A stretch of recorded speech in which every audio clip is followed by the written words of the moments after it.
I woke up and the house was empty. There was no one, no sound of dishes, no smell of coffee, not even the voices of my son and his girlfriend arguing in the kitchen about what to have for breakfast. Nothing. I walked barefoot down the hallway. The soles of my feet felt the cold of the wood floor, the one I had chosen myself 20 years ago when I built this house with the sweat of my work as an accountant. I opened the door to the living room. The sofa was gone, and so was the coffee table I inherited from my mother, and the floor lamp I bought in Savannah the day I got my first promotion. I walked into the dining room empty. The chairs, the oak table, the antique china cabinet where I kept the crystal glasses we only used at Thanksgiving. Everything had vanished. My heart started pounding so hard I felt the pulse in my temples. I ran to my bedroom. My bed was still there, and my clothes. But when I opened the living room closet where I kept some important documents, things were missing. I checked every corner of the house like a lunatic.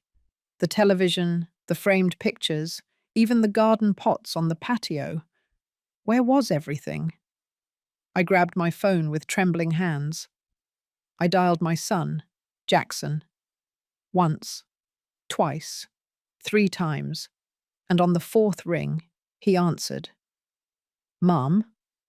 His voice sounded calm, almost cheerful. "Jackson, where are you?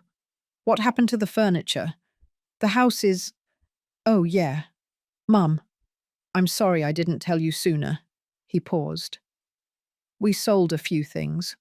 Well, several things." I felt the floor moving beneath my feet.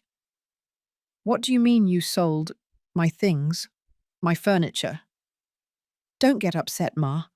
It's just that—" I heard his girlfriend, Tiffany's voice, laughing in the background. "It's just that Tiffany and I urgently needed the cash. We went to Paris. She always dreamed of going, you know. And well, you always say we should support each other as a couple, right?" I couldn't believe what I was hearing. "Jackson, that's my house. Those were my furnishings. Things I bought with my work, with my—" "Oh, Mum, don't overreact. They're just material things." Then his tone became almost childlike. "Besides, she deserves Paris, Mum. Tiffany has done so much for me. You always tell us that family comes first." I closed my eyes. The line cut off. He had hung up. I was left standing in the middle of that empty living room, holding the phone as if it were the only real thing I had left. In that moment, something inside me broke. But I didn't cry. I didn't scream. I didn't call the police. I smiled. Because in that empty silence, in that echo coming back from the walls with nothing to decorate them, I made a decision that would change everything. My name is Eleanor Miller. I'm 58 years old. I worked 30 years as an accountant to give my son a decent life. I was widowed 10 years ago. And this house, every nail, every tile, every window, I built it up all by myself. And what my son and that woman had just done would not go unanswered. But it wouldn't be revenge. It would be justice. And when they returned from Paris, 2 weeks later, with their suitcases full of photos and memories of the Eiffel Tower, I would have a gift prepared for them. A gift Tiffany would never forget. One that would make her pass out. Have you ever trusted someone you loved too much, only for them to betray that trust? Tell me your story in the comments. I want to read them. Sometimes the deepest wounds come from those we love the most. But let me tell you how all this began. 2 years ago, my house wasn't empty. It was full of life. I got up every day at 6 in the morning. I made French roast coffee, the kind my mother taught me to make when I was a kid. The aroma rose throughout the house like a warm hug. Then I made pancakes and prepared bacon and eggs with a little bit of cottage cheese. My house smelled like home. I lived alone since I was widowed, but I didn't feel lonely. I had my job at the accounting firm. My friends from the Bible study group on Thursdays. My plants on the patio that I watered every afternoon while listening to the church bells of the neighborhood. It was a quiet, decent life. Mine. One Saturday in March, Jackson arrived with a big suitcase and some news. "Mum, can we stay here for a while?" He was 32, but in that moment he looked like a scared child. "Stay? Who?" "Tiffany and I. We lost our apartment. The landlord sold it, and they only gave us a month to move out. We're looking for something, but everything is crazy expensive, Mum. It would only be a few months." How could I say no to him? He was my only son, the son I had worked double shifts for when his father died, the son I managed to send to college by selling cookies on the weekends. "Of course, my darling, this is your home." The next day, Tiffany arrived.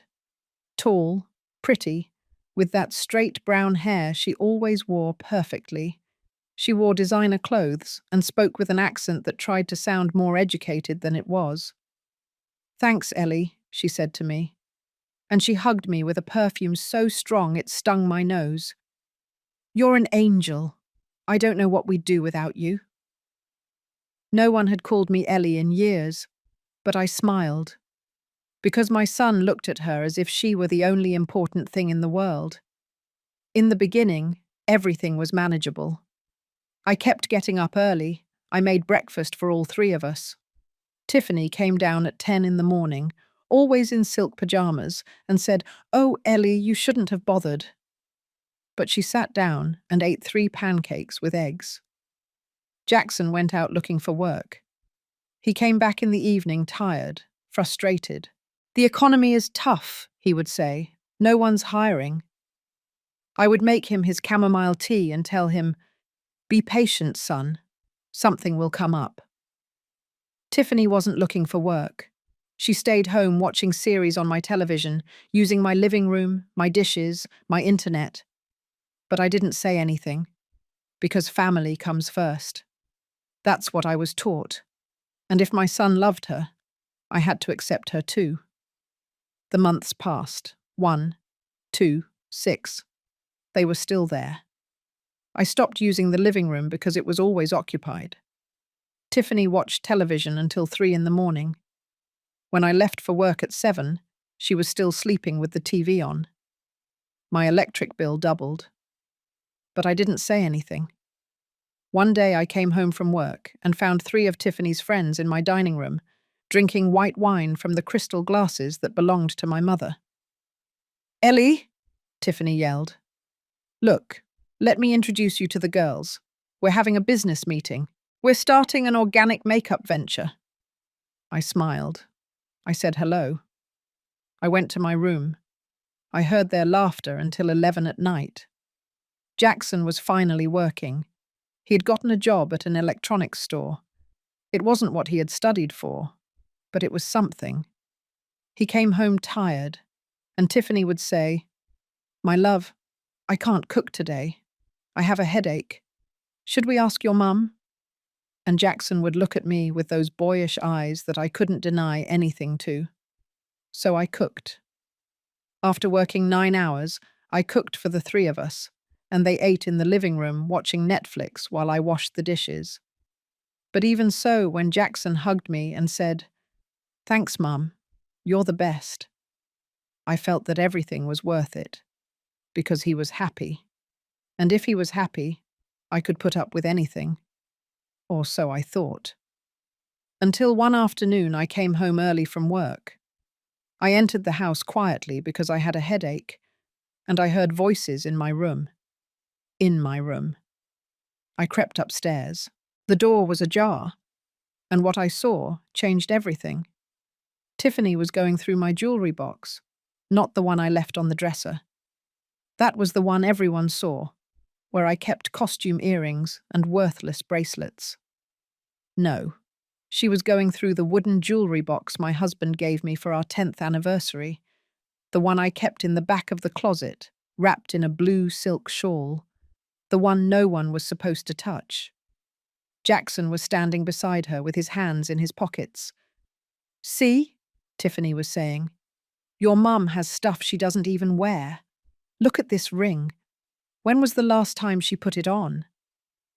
She held in her hand the engagement ring that Robert gave me 35 years ago. A small, simple solitaire, but one he bought by selling his bicycle. That ring was the only thing I had left of him. I don't know. Jackson sounded uncomfortable. I don't think she'll be okay with it. Oh, my love, don't be silly at her. Tiffany laughed. If we sell it, we could put a down payment on an apartment. Don't you want us to have our own place? Or would you prefer to keep living with your mother forever? My heart was beating so hard, I thought they would hear me. Jackson sighed. It's my dad's ring. Exactly, your dad's. He's gone, Jackson. She doesn't even wear it. It's just gathering dust in there. Tiffany closed the jewelry box with a sharp sound. Besides, your mum owes us. Look at us. 30 years old and we still have nothing. And she has this huge house all to herself. I owed them. I was paralyzed in the hallway. Well, Jackson's voice sounded weak. Let me think about it. There's nothing to think about. Tiffany walked toward the door, and I barely had time to hide in the bathroom.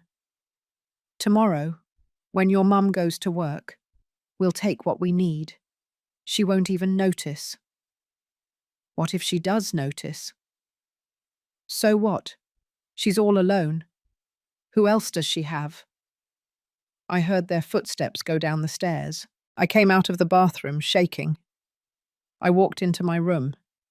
The jewelry box was there, open on the bed. My things were scattered. My mother's gold chain. The pearl earrings I wore on my wedding day.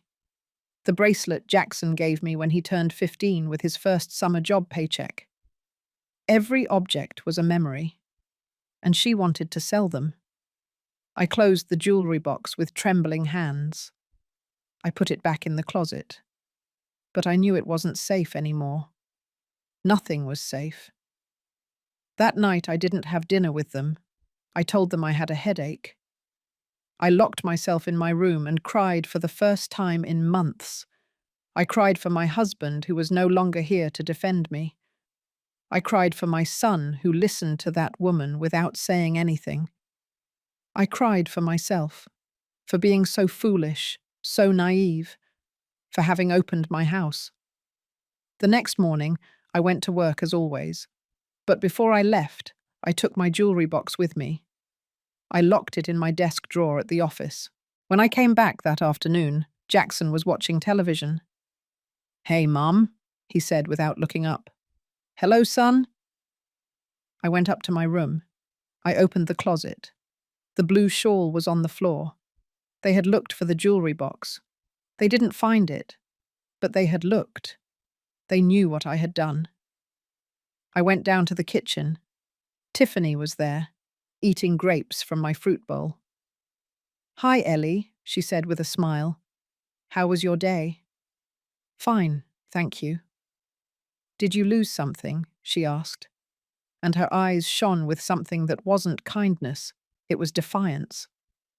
"No. Why?" "No reason." She put another grape in her mouth. "Just wondering." That night, while I was making dinner, I heard Tiffany talking on the phone in the living room. "Yeah, Mom, I know, but the old lady is really stubborn.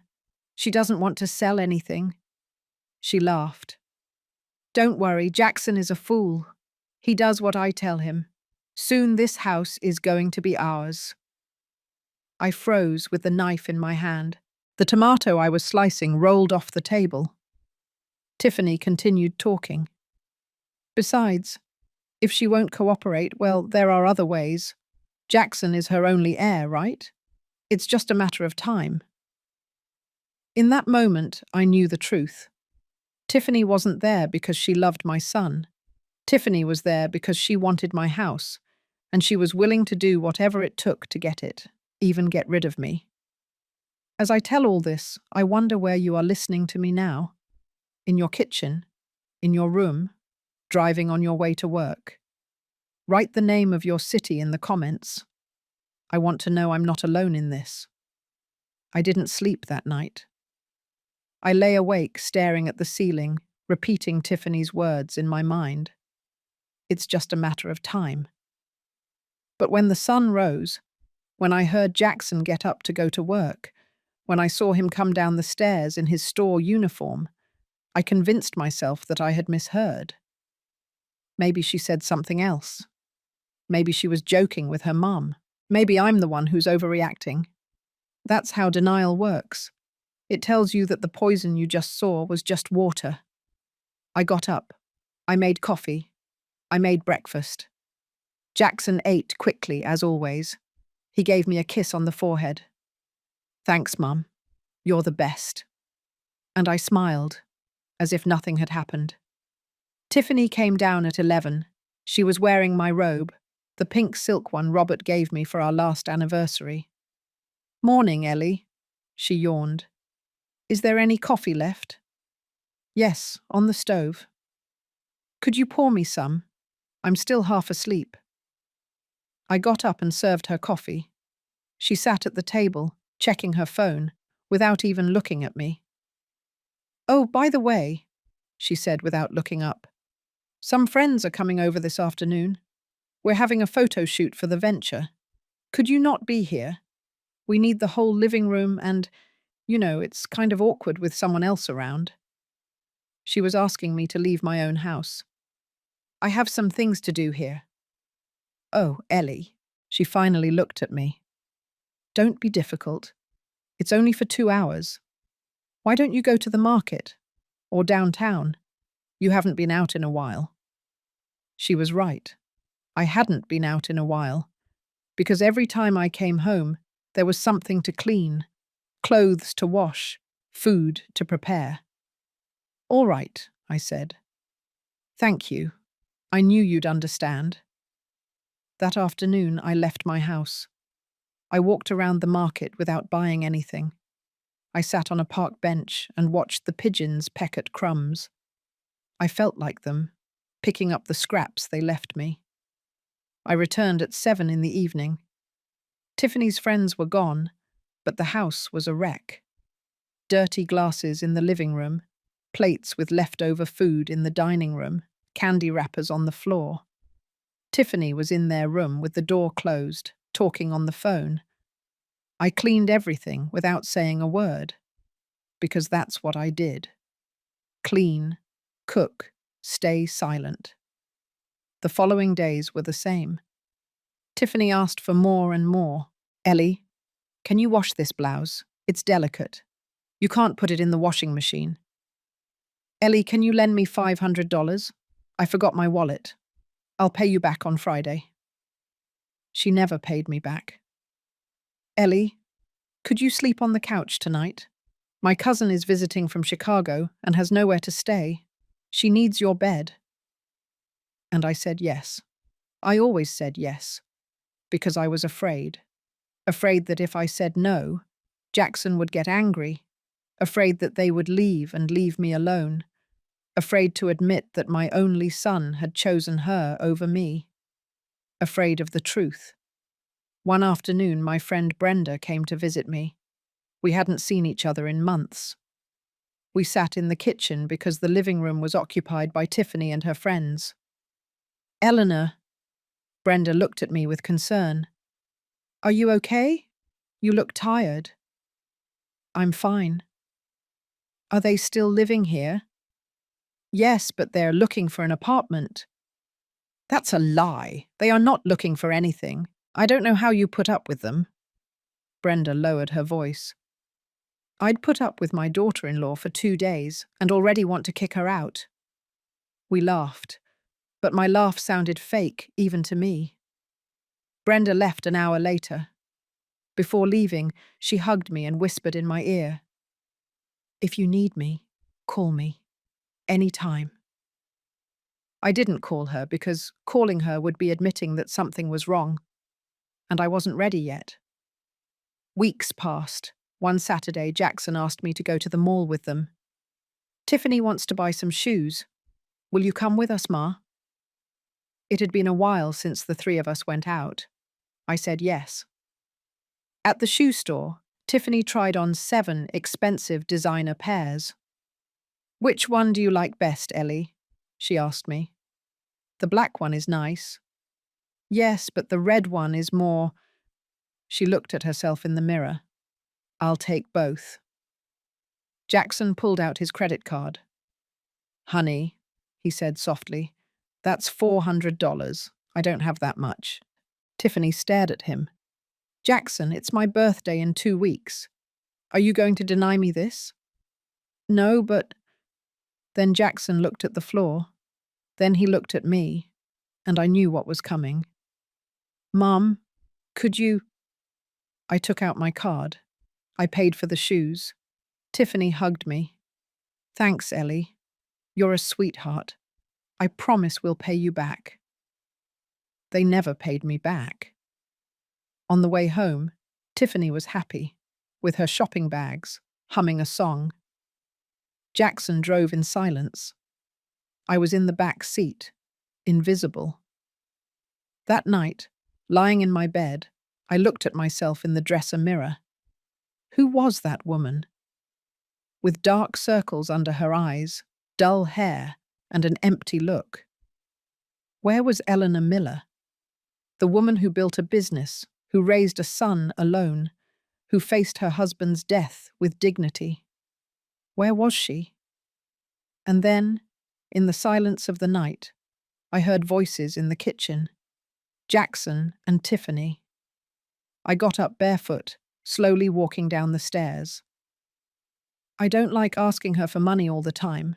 That was Jackson's voice. Well then, get a better job. Tiffany answered with annoyance. I'm not going to marry someone who earns a pittance. Marry?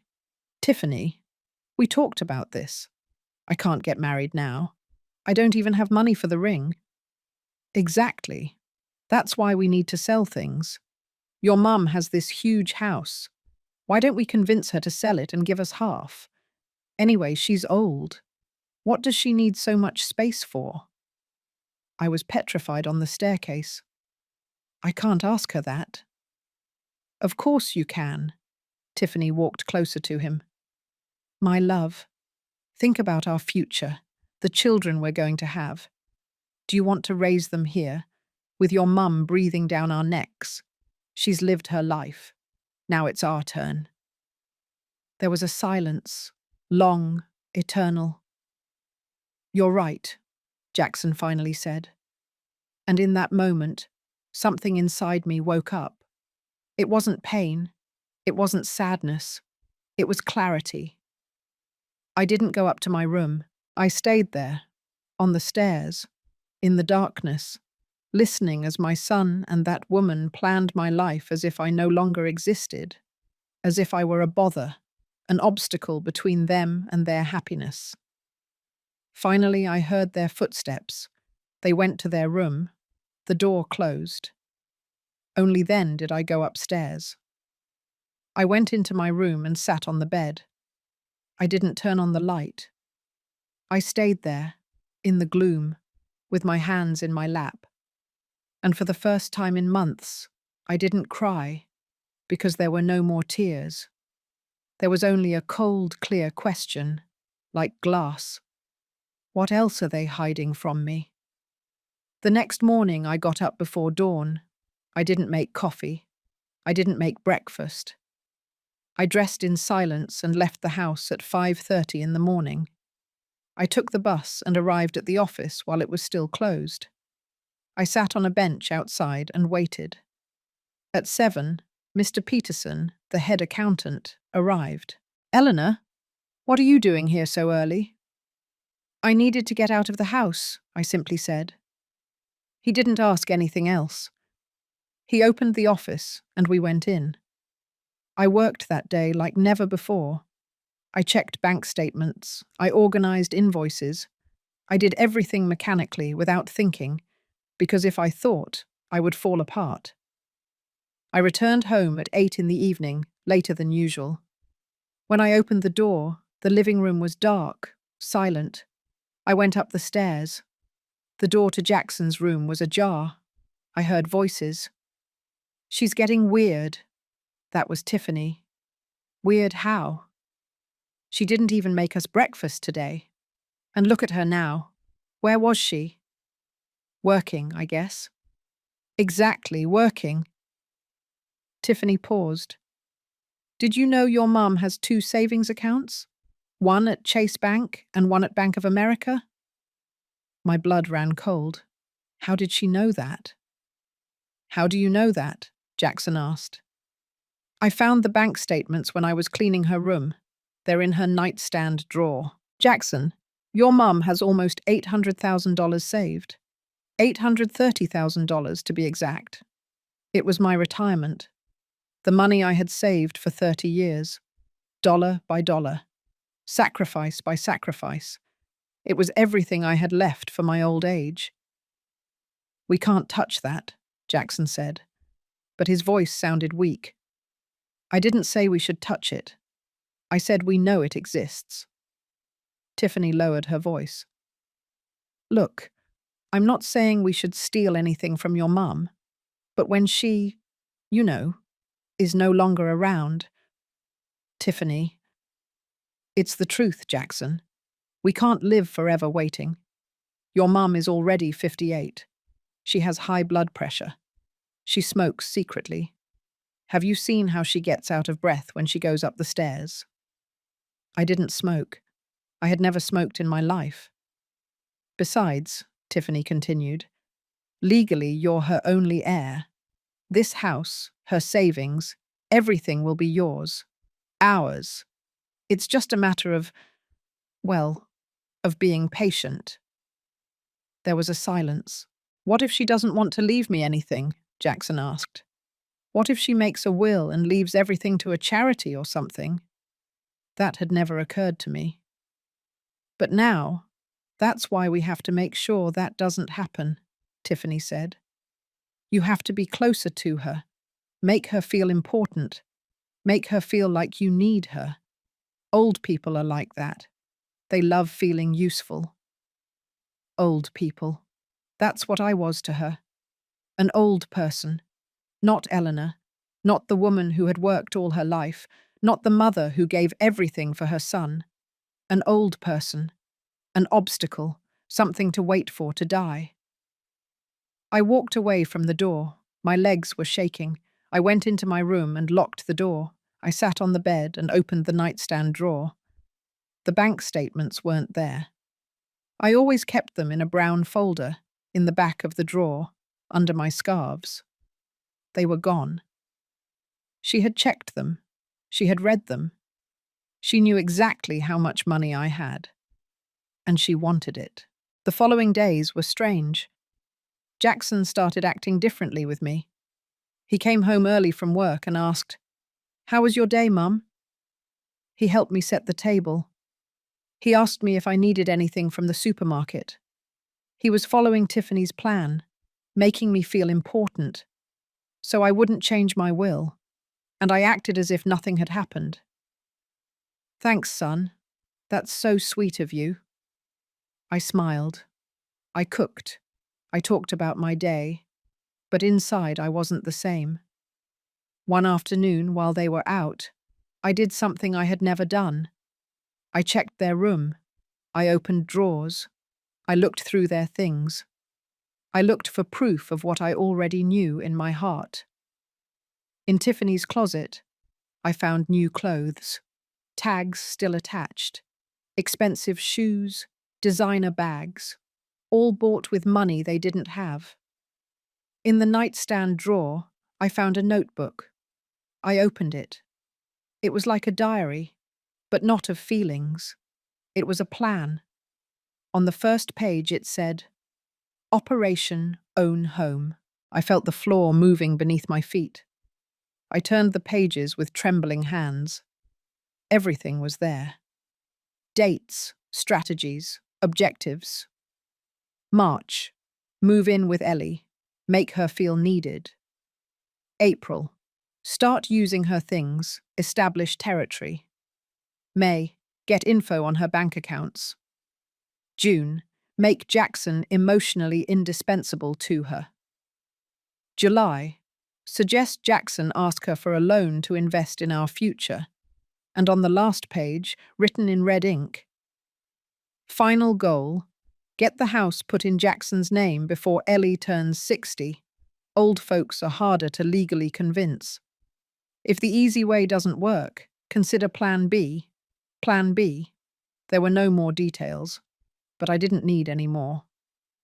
I closed the notebook with trembling hands and put it back exactly where it was. I left the room.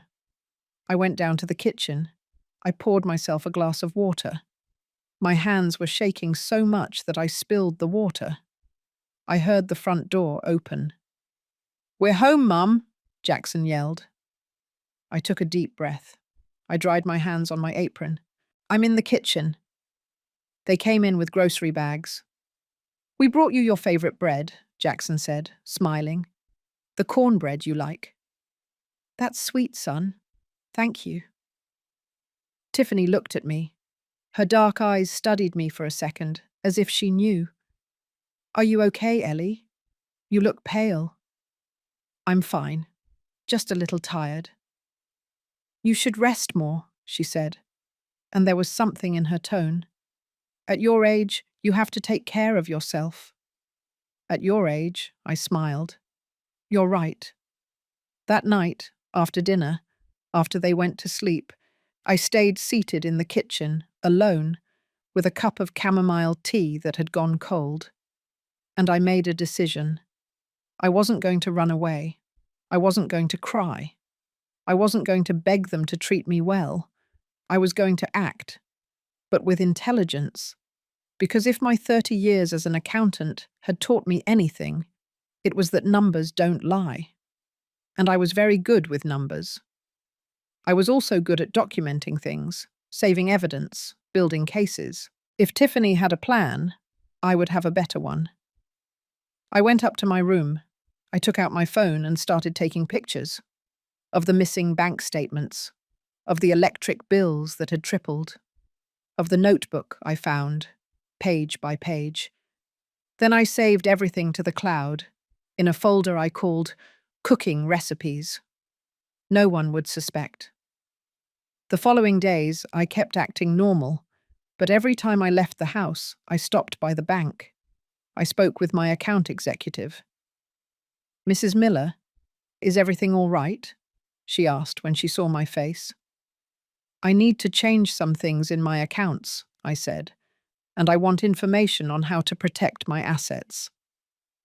She looked at me with understanding. It wasn't the first time she had seen a case like this.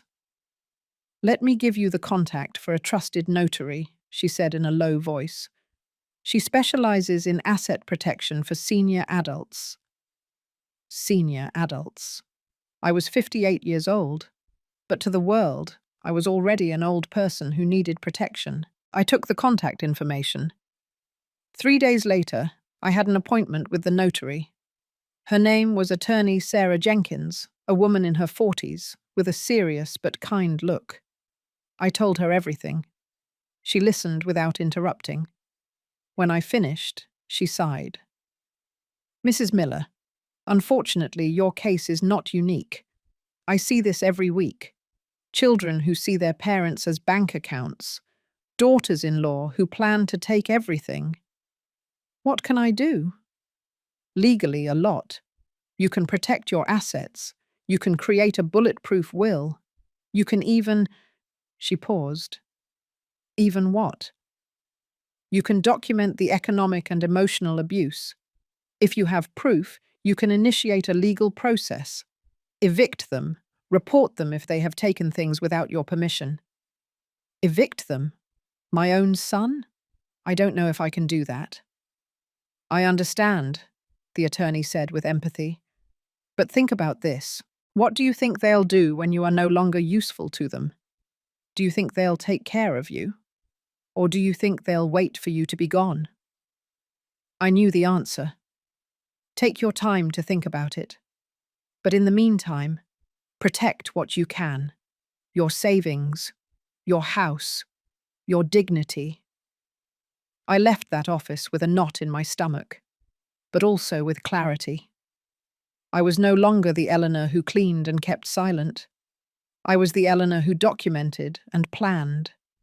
And when the day came that I woke up and the house was empty, when I saw that they had sold my things, when Jackson told me on the phone, "She deserves Paris, Mum," I was no longer surprised, because I was expecting it. And I already had my answer prepared. An answer that would teach them that justice does not always come from the courts. Sometimes it comes from patience, from intelligence, and from 2 weeks of perfect preparation. Have you ever discovered something that completely changed how you viewed someone? Have you ever found proof that they were lying to you? Tell me in the comments. Sometimes the truth hurts, but it also frees you. The day I woke up and the house was empty was a Tuesday, a common Tuesday, one of those that seemed just like all the others. I got up at 6 in the morning, as always, opened my eyes, and the first thing I saw was the ceiling of my room. The same cracks I had seen for years, the same damp spot in the corner that Robert always promised to fix. I got up, put on my slippers, and went downstairs. But something was different. The silence was distinct.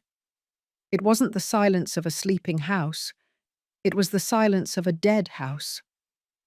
I reached the bottom of the stairs, and the living room was empty, completely empty. At first I thought I was dreaming. I closed my eyes, opened them again. Nothing. The green velvet sofa I bought 15 years ago, gone. The coffee table where Robert and I used to have coffee on Sunday mornings, gone. The floor lamp I inherited from my mother, gone. Even the curtains, even the damned curtains, they had taken. I walked barefoot toward the dining room. My feet felt heavy, as if I were walking at the bottom of a lake. The dining room wasn't there either. The oak table where we celebrated Jackson's first birthday, the 8 perfectly matching chairs, the antique china cabinet that cost me 6 months of savings. Everything. They had taken everything. I went to the kitchen almost running. The stove was still there, the refrigerator too, but the hanging copper pots that Robert brought me from Savannah, gone. The set of ceramic plates we used for parties, gone. Even the blender my sister gave me when I got married, even that. I opened the pantry with trembling hands. The spice jars, the ones I had organized alphabetically, were gone. The coffee mugs I collected from every city I visited were gone. I opened the refrigerator, empty.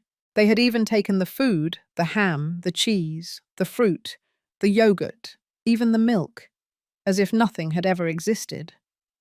I leaned against the kitchen wall and tried to breathe, but I couldn't. It was as if someone had punched me in the chest, as if the air had become solid. I ran up to my bedroom. My bed was there, my clothes too. The closet had my things. But when I opened the nightstand drawer, my watch, the gold watch Robert gave me for our 20th anniversary, was gone. I opened the closet, the shoebox where I kept emergency cash, $2,000 I had there for months, was gone. I went to the guest room, the one they used, empty. Not a single suitcase, not a piece of clothing, not a sign that they had ever lived there, like ghosts. I returned to the empty living room. I stood in the center. The morning sun came in through the curtainless windows. The light was so bright it hurt. And there, in the middle of that empty space, I found a note, a simple white note on the wooden floor. I picked it up with trembling hands. I recognized Jackson's handwriting immediately. Mum, we urgently needed money. Tiffany and I went to Paris for a few days. She always dreamed of going, and I wanted to give her that. We sold some things to be able to afford the trip.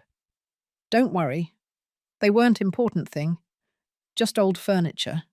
We'll be back in 2 weeks. Love you, Jackson. I read that note 3 times, then 4. Then I read it until the words became blurry. They weren't important things, just old furniture. Just old furniture. That sofa I bought when Jackson was 3. That's where I sat to read him stories every night. That table was where we had family dinners, where Robert announced his work achievements, where Jackson blew out the candles on his birthday cakes. That lamp was my mother's, the only physical thing I had left of her after she died. Old things, they were my life. Every object in this house had a story, a memory, a piece of my soul, and he, my son, called them old things. I sat down on the floor, right there, in the middle of the empty living room, and for the first time in months, something inside me truly broke. But I didn't cry. There were no more tears, only a cold, crystalline, perfect fury. I grabbed my phone. I called Jackson. Once, twice, 3 times. On the 4th ring, he answered. "Mom?" His voice sounded distant, with background noise, people talking, music. "Jackson, where are you? What happened to the furniture? The house is— Oh, yeah. Mum, I'm sorry I didn't tell you sooner." He paused, and I heard Tiffany laughing in the background. "We sold a few things. Well, several things, a few things." "What do you mean you sold my things, my furniture?" "Don't get upset, Ma." His voice sounded so casual, so unconcerned. "It's just that Tiffany and I urgently needed the cash. We went to Paris. She always dreamed of going, you know." Paris. They went to Paris, with the money from my furniture, with the money from my life. "Jackson, that's my house. Those were my furnishings, things I bought with my work, with my— Oh, Mum, don't overreact." He interrupted me. "They're just material things. Besides—" And here his voice took on that tone he used when he was a kid and wanted to justify something bad he had done. "She deserves Paris, Mum. She deserves Paris." He wasn't saying sorry. He wasn't saying he made a mistake. He didn't understand that it was wrong. "She deserves Paris. Tiffany has done so much for me, Ma. You always tell us that family comes first, right? Well, she's my family now. And what am I?" The words came out of my mouth before I could stop them. There was a silence, long, uncomfortable. "You're my family too, Mum. That's why I knew you would understand. You're the best. You always understand." I heard Tiffany in the background. "Is that your mum? Tell her we love her, and we'll bring her a souvenir from the Eiffel Tower." And then her laugh, that high-pitched fake laugh I knew so well. "Well, Ma, I have to hang up. We're about to go into the Louvre. We'll call you later. Yeah, love you." And he hung up. He just hung up. I was left there, sitting on the floor of my empty living room, holding the phone. Outside, I heard the garbage truck pass, the birds singing. Life went on. But inside me, everything had changed. I don't know how long I sat there. It could have been an hour. It could have been 3. But at some point, I got up, dusted off my pajamas, and walked to the kitchen. There was one chair, a single chair they had forgotten to take, or maybe they left it out of pity. I sat down, took out my notebook, the one I always carried to jot down expenses and to-do lists, and started writing, list of what they took. Green velvet sofa, approximate value, $12,000. Wooden coffee table, value $8,000. Floor lamp, mother's inheritance, sentimental value, incalculable. Dining table with 8 chairs, value $35,000. Antique china cabinet, value $20,000. 55-inch Samsung TV, value $15,000. Pictures, 5 in total, value $10,000. Copper pots, value $5,000. Ceramic plates, service for 12, value $8,000. Blender, coffee maker toaster, value $3,000. Clay pots, value $2,000. Persian rugs, 2, value $40,000. Robert's gold watch, value $20,000. Cash, $2,000. I kept writing. Every object. Everything. At the end of the list, I totaled it up. $180,000. They had taken $180,000 worth of things to go to Paris, so that she could deserve Paris. I closed the notebook and then I smiled. It wasn't a happy smile. It was a smile of comprehension, of absolute clarity, because in that moment I understood something fundamental. My son was lost, not the boy I raised, not the child who hugged me and said, "I love you, Mum," before going to sleep.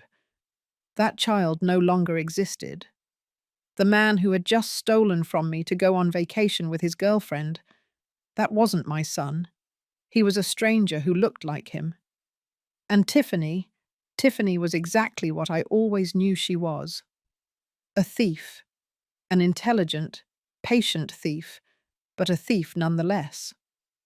And now that they had gotten what they wanted for that trip, they would come back for more. They would come back and ask me for a loan. They would come back and convince me to sell the house because I'm too old to maintain it. They would come back and make me sign papers I wouldn't understand. They would come back to destroy me, unless I acted first. I got up from that chair, went to my room, took out the card for Attorney Sarah Jenkins, the notary, and dialed her number. Attorney Jenkins. Attorney, this is Eleanor Miller, the woman who came to see you last week. Mrs. Miller, how are you? Did something happen? Yes. My voice sounded calm, almost cold. I need to see you today. It's urgent.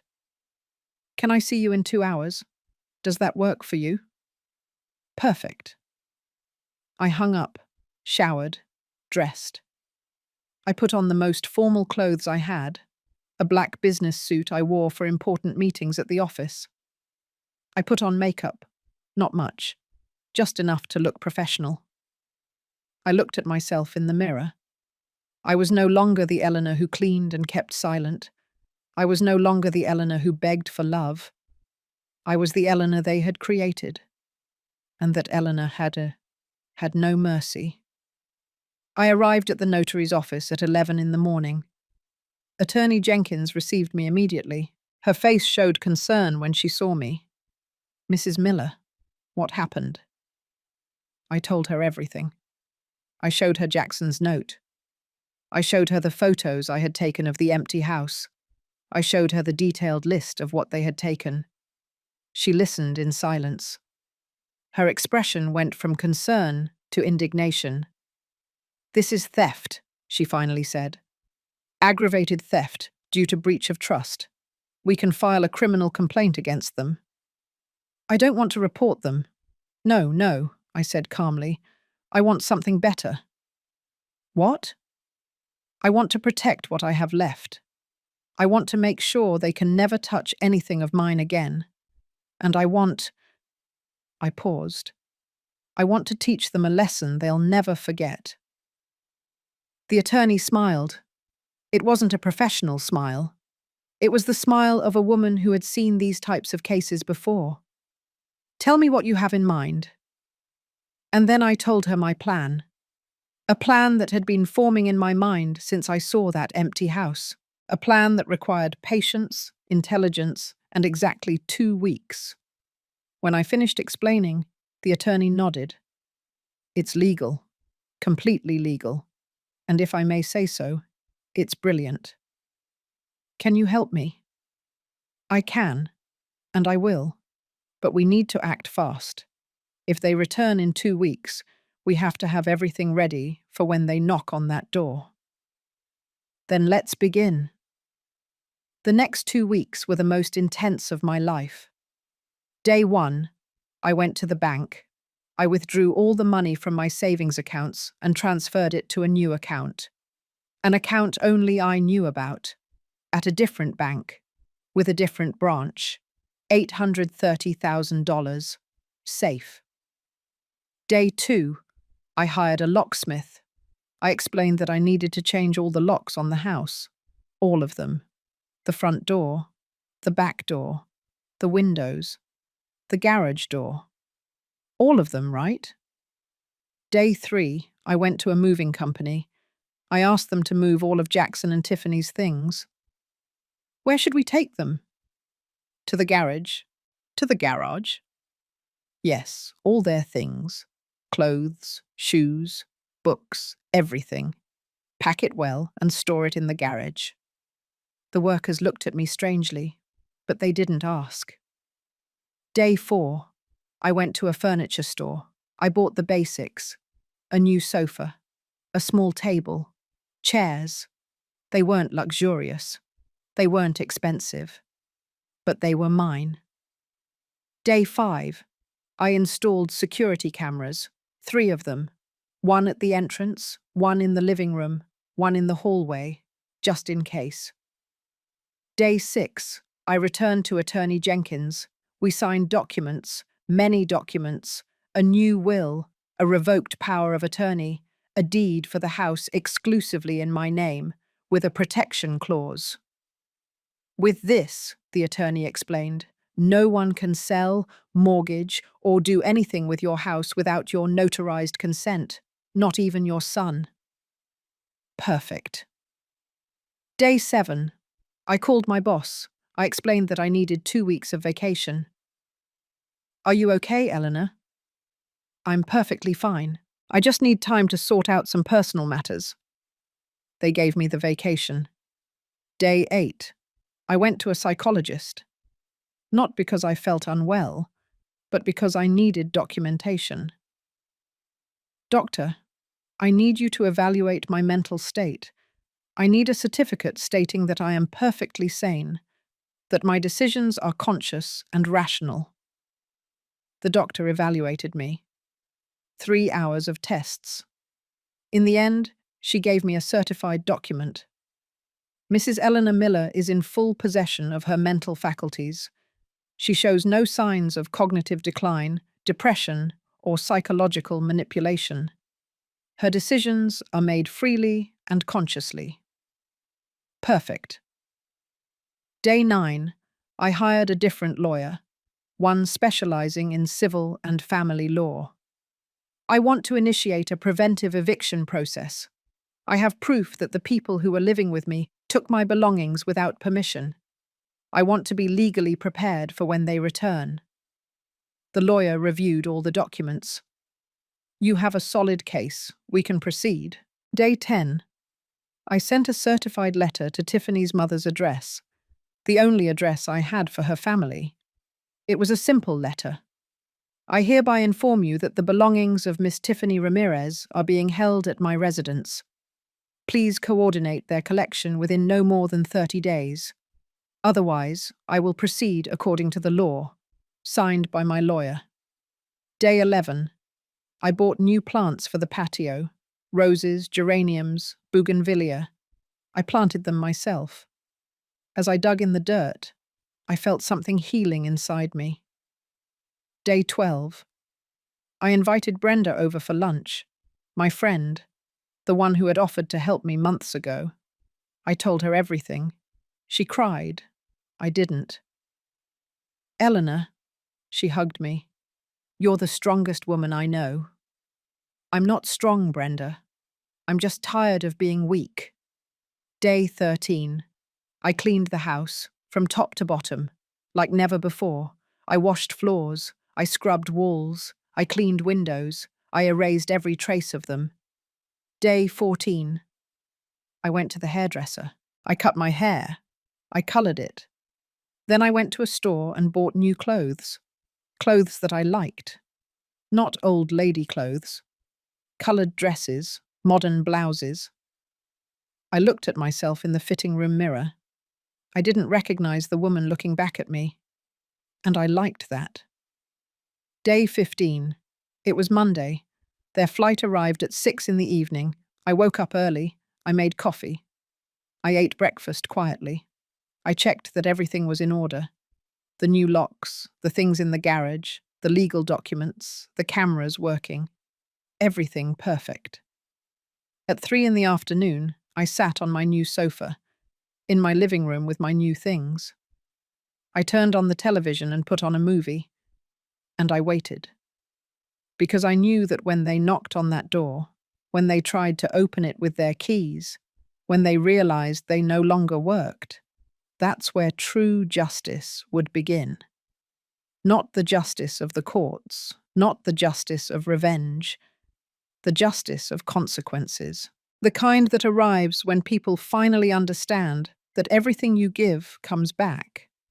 And what they had given me, it was time to return it. I still wonder if I did the right thing. And you? What would you have done in my place? Would you have forgiven? Or would you have acted like me? Tell me in the comments. Sometimes, the hardest decisions are the ones that define us the most. I heard the taxi at 6:15 in the evening. The engine, the doors closing, the laughter, their laughter. I stayed seated on my new sofa. I didn't get up. I didn't run to the window.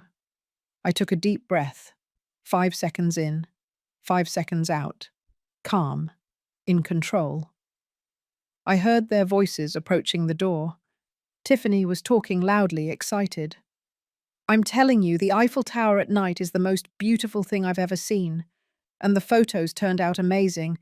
I already have 200 likes. Yeah, it was incredible. Jackson's voice sounded tired. Although the trip was really long, I just want to get in and sleep. Sleep. In my house. As if nothing had happened. I heard the sound of a key going into the lock. Once. Twice. What's going on? Jackson said. The key isn't going in right. Here, let me try. Tiffany. The sound of metal against metal, forcing it. No, it doesn't might work. Her voice now with a hint of irritation. What happened to the lock? I don't know. Try your key. More attempts, more forcing. And then the doorbell rang. Ding dong. I got up slowly. I smoothed my new dress. That navy blue dress had bought. Simple, elegant, dignified. I walked toward the door. My steps sounded different on the wood floor. Firmer, more confident. I reached the door. I took a deep breath. And I opened it. Jackson's face was the first thing I saw. Tan, rested, happy. He was wearing a Paris cap and a new shirt. Tiffany was beside him with enormous sunglasses. Perfect hair, impeccable makeup. Both were carrying large suitcases that probably cost more than my old sofa. Mom, Jackson smiled. We couldn't open it. What happened to the... He stopped. He looked at me. He really looked at me. His eyes scanned my face. My short hair, coloured a chestnut with copper highlights. My subtle but present makeup. My new dress. Mum? His voice changed. What did you do to yourself? Hello, Jackson. My voice was calm, almost kind. I see you're back from Paris. Yeah, it was incredible. We brought you this. He pulled out a small paper bag with an Eiffel Tower magnet. For your fridge. I stared at the magnet, a $5 magnet, in exchange for $180,000 worth of my things. What a thoughtful gift, I said without reaching out to take it. There was an awkward silence. Tiffany took off her sunglasses. She looked me up and down. Wow, Ellie, you look different? Did you go to the salon? Yes. It looks good on you. She smiled, but it was that fake smile I knew so well. Well, we're exhausted. The flight was endless. Can you help us with the bags? No. I didn't move. No? Tiffany laughed, as if I had made a joke. No. Jackson looked at me confused. Mum, are you okay? Why didn't you open the door? And why don't our keys work? Because I changed the locks. Silence. A silence so deep I could hear a dog barking 3 houses down. What? Jackson laughed nervously. Why would you do that? Because you don't live here anymore. The smile vanished from his face. Mum, I don't understand. Is this a joke? It's not a joke, Jackson. My voice remained calm, but firm. You sold my belongings without my permission. You took things that weren't yours. You went on a trip with the money you got by stealing from me. You are no longer welcome in this house. Tiffany took a step forward. Her face had completely changed. There was no more smile. Wait, wait. Her voice rose. What are you talking about? We didn't steal anything. We just sold old furniture that you weren't even using. Furniture that was mine, in my house without my permission. But Jackson is your son, Tiffany almost yelled. This is his house too. No, I said with absolute calm. This is my house. It's in my name. I bought it. I paid for every brick. And you, I looked at both of them. You are no longer welcome here. Jackson dropped his suitcase. Mum, his voice cracked. You can't do this. Where are we going to go? I don't know, but it's not my problem. We're your family. Family doesn't steal. Family doesn't betray.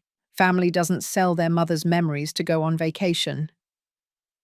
They were just things, Tiffany screamed. Material things. You always said family is more important than things. Something in her tone made me laugh. It wasn't a kind laugh.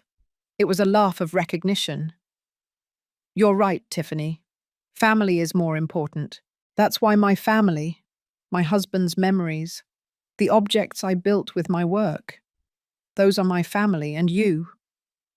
I looked her directly in the eyes. You were never family. You were an invader, a patient thief. Her face turned red. How dare you? I dare because it's my house, because I'm fed up, because I found your notebook. She turned pale. What notebook? Operation Own Home, I said calmly. I found it. I read everything. Your plans, your strategies, your plan B. Jackson looked at me. What is she talking about? Ask your girlfriend, I said. Ask her about the plan you had to take my house, my savings. Ask her what you were planning to do with me when I was no longer useful to her. Mum, you're making things up. Jackson ran a hand through his hair. I think you need to see a doctor. Maybe the loneliness is getting to you. No, son, I finished for him. What got to me was trusting you. What got to me was seeing how you allowed this woman to turn you into a thief. I'm not a thief! His scream echoed down the street. I saw the neighbor across the street, Mrs. Rodriguez, peek out her window. Then what do you call selling your mother's things without her permission? I asked.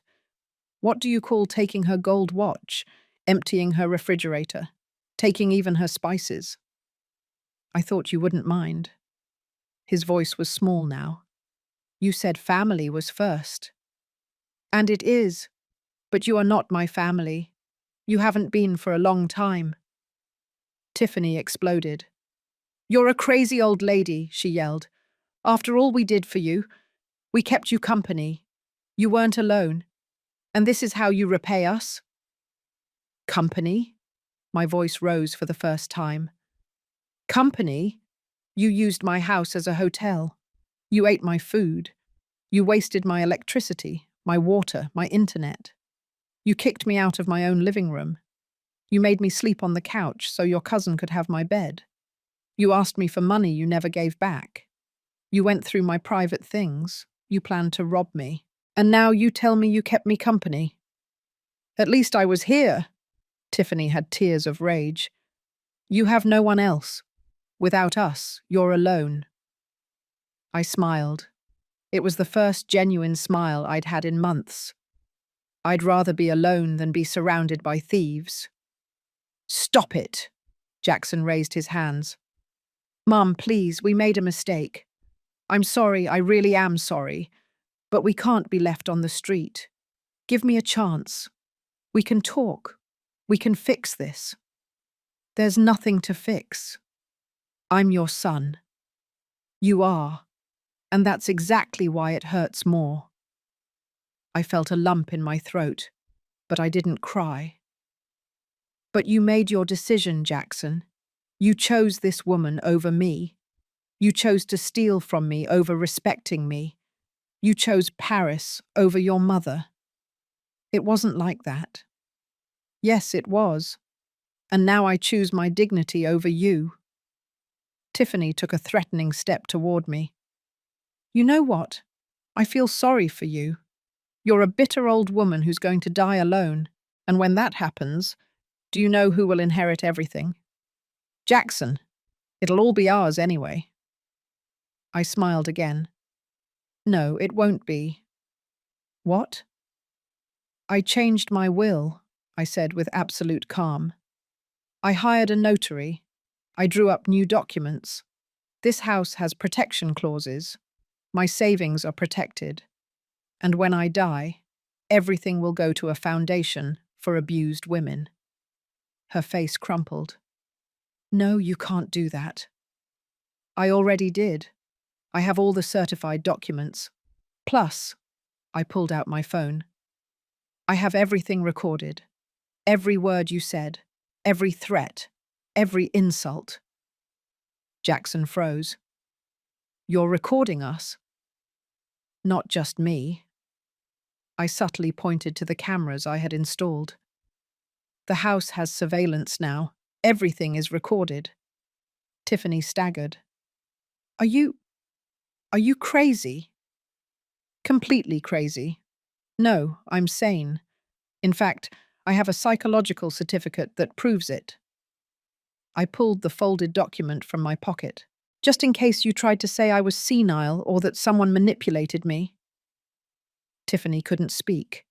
Her face was red, then pale, then red again. Jackson! Her voice was trembling. Jackson, say something, do something. But Jackson only looked at me. His eyes were full of tears. Mom, his voice was a whisper. Do you really hate me that much? Those words hurt me, more than I expected. I don't hate you, son, I said, and my voice cracked for the first time. I love you. I have always loved you. That's why this hurts so much. But love doesn't mean allowing myself to be destroyed. Love doesn't mean being your victim. But we're family. And that's precisely why I expected more from you. I expected you to protect me, to respect me. But you chose something else. And now, I took a deep breath. Now you have to leave. Where? Tiffany screamed. We have no money. We have nowhere to go. You have the money from my furniture. $180,000 to be exact. Get yourselves a hotel, or go to your mum's, but you can't stay here. Our things are inside. I smiled, and that's when I said it. The words I had been waiting to say since I opened that door. They are not inside, I said. I prepared a gift for you. Come. I walked toward the garage. They followed me, confused. Jackson carried his suitcase. Tiffany was shaking with rage. I reached the garage door. I took out the new key. I put it in the lock. And I opened it. The garage light turned on automatically. And there it was. Everything. Boxes and boxes stacked neatly, labeled Jackson's clothes, Tiffany's shoes, books, personal items, cosmetics, electronics, everything perfectly packed, everything organized, like a professional move. Tiffany froze at the garage entrance. Her mouth fell open. She took a step forward, then another. Her eyes scanned the boxes, the piles, everything they had accumulated in those 2 years, all their lives packed up. What? What is this? Her voice was barely a whisper. Your gift, I said calmly. I packed all your belongings. They are complete. I checked 3 times. Nothing is missing. You can take them whenever you want. No. Tiffany shook her head. No, no, no. I even hired a moving company. If you give me an address, they can take everything tomorrow morning. Free of charge. I'll pay. You can't do this. Tiffany turned to me, furious. This is our house. We live here. Lived. Past tense. Not anymore. Jackson. She grabbed his arm. Say something. She can't just kick us out like this. Jackson was looking at the boxes. His face was pale. Completely pale. Mom. His voice trembled. Are you really going to do this? It's already done. But I'm your son. I'm your only son. I know. And this is how you treat me? You pack my things like I'm a stranger? Yes, I finished. Because that's what you became to me, Jackson. The son I raised wouldn't have robbed his mother. The son I raised wouldn't have allowed his girlfriend to plan to take everything I own. I didn't know about that notebook, he yelled. But you knew you sold my things. You knew it was wrong. And yet you did it. And when I called you, when I begged you to explain, you told me she deserved Paris. His eyes filled with tears. I wanted to make her happy. And what about my happiness? What about my pain? Did you ever think about me? He didn't answer, because he couldn't, because he knew the answer. Tiffany started to hyperventilate. No, no, no. She paced in circles. This can't be happening. Not this. She walked up to a box. She opened it. She pulled out a dress. One of those expensive dresses she used to buy. She clutched it against her chest. I worked for this. All of this is mine. Mine. And you can take it, I said. All of it. Every shoe, every blouse, every accessory. But you can't take it in my house. This house is Jackson's too. No, it's not. Legally, this house is completely mine. I have the deeds. I have everything documented. And even if it were his, I looked at my son, he made his decision when he chose to sell my belongings. Jackson dropped to the floor. He sat there, among the boxes, with his head in his hands. And he cried. He cried like a child. My child. I felt something break inside me, a last part of my heart that still protected him. But I didn't give in. I couldn't give in. Because giving in meant going back to being the Eleanor who cleaned and kept silent, the Eleanor who allowed herself to be hurt, and that Eleanor was already dead. Tiffany lunged at me. You did this, she screamed. You poisoned him against me. We were happy until...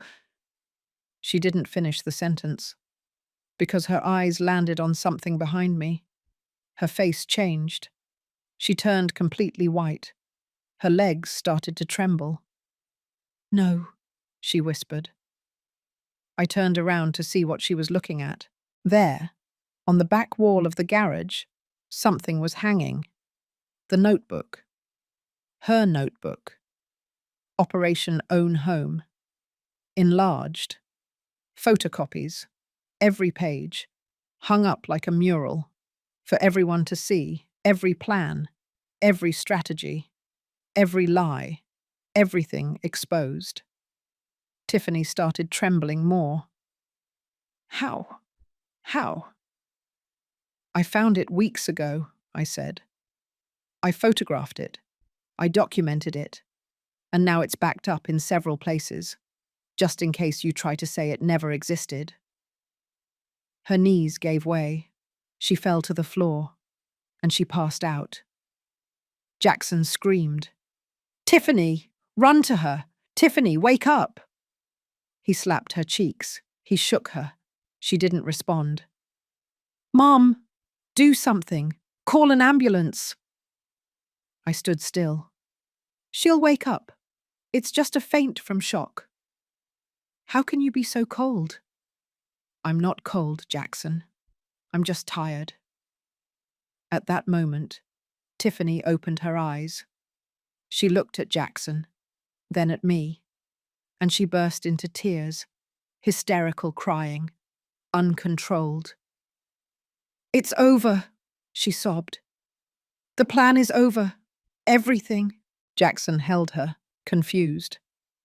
"What are you talking about? What plan?" But she just cried. I turned around. "You have until tomorrow at 6 in the evening to take your things out of the garage," I said without looking at them.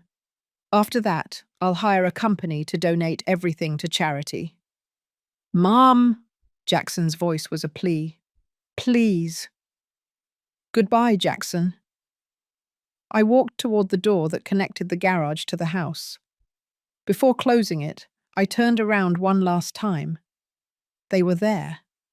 My son sitting on the floor, hugging a sobbing woman, surrounded by boxes, surrounded by the consequences of their actions. And I didn't feel satisfaction. I didn't feel revenge. I only felt peace. The peace of knowing that I had done the right thing, that I had chosen my dignity, that I had chosen to choose myself. I closed the door. I locked it. And I walked back to my living room. My new living room, with my new furniture, with my new plants, with my new life. Outside, I heard screams, please, banging on the door. But I didn't go back. I couldn't go back. Because going shouting meant losing myself again. And I had already found myself. I didn't sleep much that night. I heard when they finally left, dragging suitcases, crying, calling someone on the phone. At 11 at night, everything was silent. I looked out the window. They were gone. I went down to the garage. The boxes were still there, intact. On the floor there were tear marks. And a note. A note written in Jackson's shaky handwriting. "Mum, I don't know what to say. I don't know how to fix this. I just want you to know that I'm sorry. So sorry. Forgive me for everything. I love you, Jackson." I took the note. I read it. And I cried. I cried everything I hadn't cried in weeks. I cried for the son I lost. I cried for the family we never had. I cried for the wasted years. But I also cried with relief. Because finally I was free. The first 3 days were the hardest. Not because I regretted it, but because the silence was so profound that it hurt. The first morning after they left, I woke up with the sun coming through the window. There was no sound of voices, no television on, no footsteps on the floor above. Just silence. I got up. I went down to the kitchen. I made coffee for one person. I sat at my new table. In my kitchen that smelled clean, new, mine. And I cried into my coffee. I didn't cry for them. I cried for myself. For the years I lost. For the times I kept silent. For every moment I chose false peace over my dignity. I cried for the Eleanor who no longer existed. But when I finished crying, I wiped my tears, I drank my coffee, and I moved on. Because that was the only thing I could do. Just live. The second day, I went back to the garage. The boxes were still there. Intact. No one had come for them. I put on old clothes, gloves, and I started going through them. I don't know what I expected to find. Maybe some sign that Jackson truly loved me. Maybe a letter, a photo of us. Something that would tell me I had meant something to him. I opened the first box. Tiffany's clothes, expensive dresses, designer tags. Some still had the price tags on. $120 for a dress, $250 for another, money they didn't have. I opened another box. Shoes, dozens of pairs, heels, designer sneakers, boots. While I wore the same shoes for years, I kept opening boxes. Makeup, hundreds of products, very expensive creams, imported perfumes, electronics, a new tablet, wireless headphones, a professional camera. How much of this had they bought with my money, with the money I lent them, with the electricity money I paid, with the food money I bought, with the money from my sold furniture? Finally, I reached a small box, labeled Jackson's Important Papers. I opened it with trembling hands. Inside there were documents, his birth certificate, his college degree, old photos. And there, a photograph. It was of Jackson when he was 7. We were at the beach. Robert was still alive. The three of us were smiling. Jackson had a sand bucket in his hand and a huge smile. I was hugging him. He looked so happy, so innocent. Where was that boy? At what point did he become the man who robbed his mother? I touched the photograph with my finger, and then I saw something written on the back, in Jackson's childhood handwriting. My mum is the best mum in the world. I love her very, very much. Jackson, 7 years old. Something broke inside me. I sat on the garage floor, surrounded by boxes, holding that photograph. And I understood something. The 7-year-old Jackson did love me. The 7-year-old Jackson wasn't bad. But time, decisions, Tiffany, had changed him. And I couldn't save him. No one could save him except himself. I put the photograph in my blouse pocket. I would keep that one. The rest they could take or lose. It no longer mattered. The third day, Brenda came to visit me. She knocked on the door at 10 in the morning with a container of brisket and homemade tortillas. "Don't tell me you already ate," she said as soon as I opened the door, "because you need to eat some home cooking after all this." I hadn't eaten well in 3 days, just coffee and bread. "Thanks, Brenda." We went into the kitchen. She set the plates, heated the food, and we sat down. We ate in silence for a while. Finally, she spoke. "How are you?" "I don't know." "Do you regret it?" I thought about it. I really thought about it. "No," I finally said. "I don't regret it. But it hurts." "It's normal. He's your son." "He is, but Brenda, have you ever had to choose between loving someone and respecting yourself?" She nodded slowly. "Yes, with my ex-husband, the father of my children. He was an alcoholic. He hit me, but I loved him, or I thought I loved him. It took me years to understand that loving him didn't mean destroying myself." "And what did you do?" "I left him," she simply said. "I took my children and left. It was the hardest thing I've ever done in my life, but it was also what saved me." "Did you ever forgive him?" "Yes, years later, when he changed, when he stopped drinking, when he begged for my forgiveness on his knees." Brenda took my hand. "But I didn't go back to him because forgiving doesn't mean forgetting, and it doesn't mean returning to where you were hurt." Her words stayed with me. "Do you think Jackson will change?" "I don't know, Eleanor. But what I do know is that people only change when they face the consequences of their actions. If you had forgiven him, if you had let them stay, Do you think they would have learned anything? No. Exactly. Sometimes the greatest love you can give is letting someone fall so they can learn to get up. I cried again, but this time it wasn't from pain. It was from understanding. Brenda stayed with me all afternoon. We watched a soap opera, talked about unimportant things. She left when it got dark. Before she left, she hugged me tight. "I'm proud of you," she whispered, "and your husband would be too." Those words gave me strength. The fourth day, I received a call. It was from an unknown number. I hesitated to answer, but something told me to. "Hello? Mrs. Miller?" It was a young woman's voice. "This is Megan Ramirez." The last name sounded familiar, but I didn't place it. "Yes? I'm Tiffany's sister." My blood ran cold. "Ah, please, don't hang up." Her voice sounded desperate. I want to tell you something." "I'm listening." There was a pause.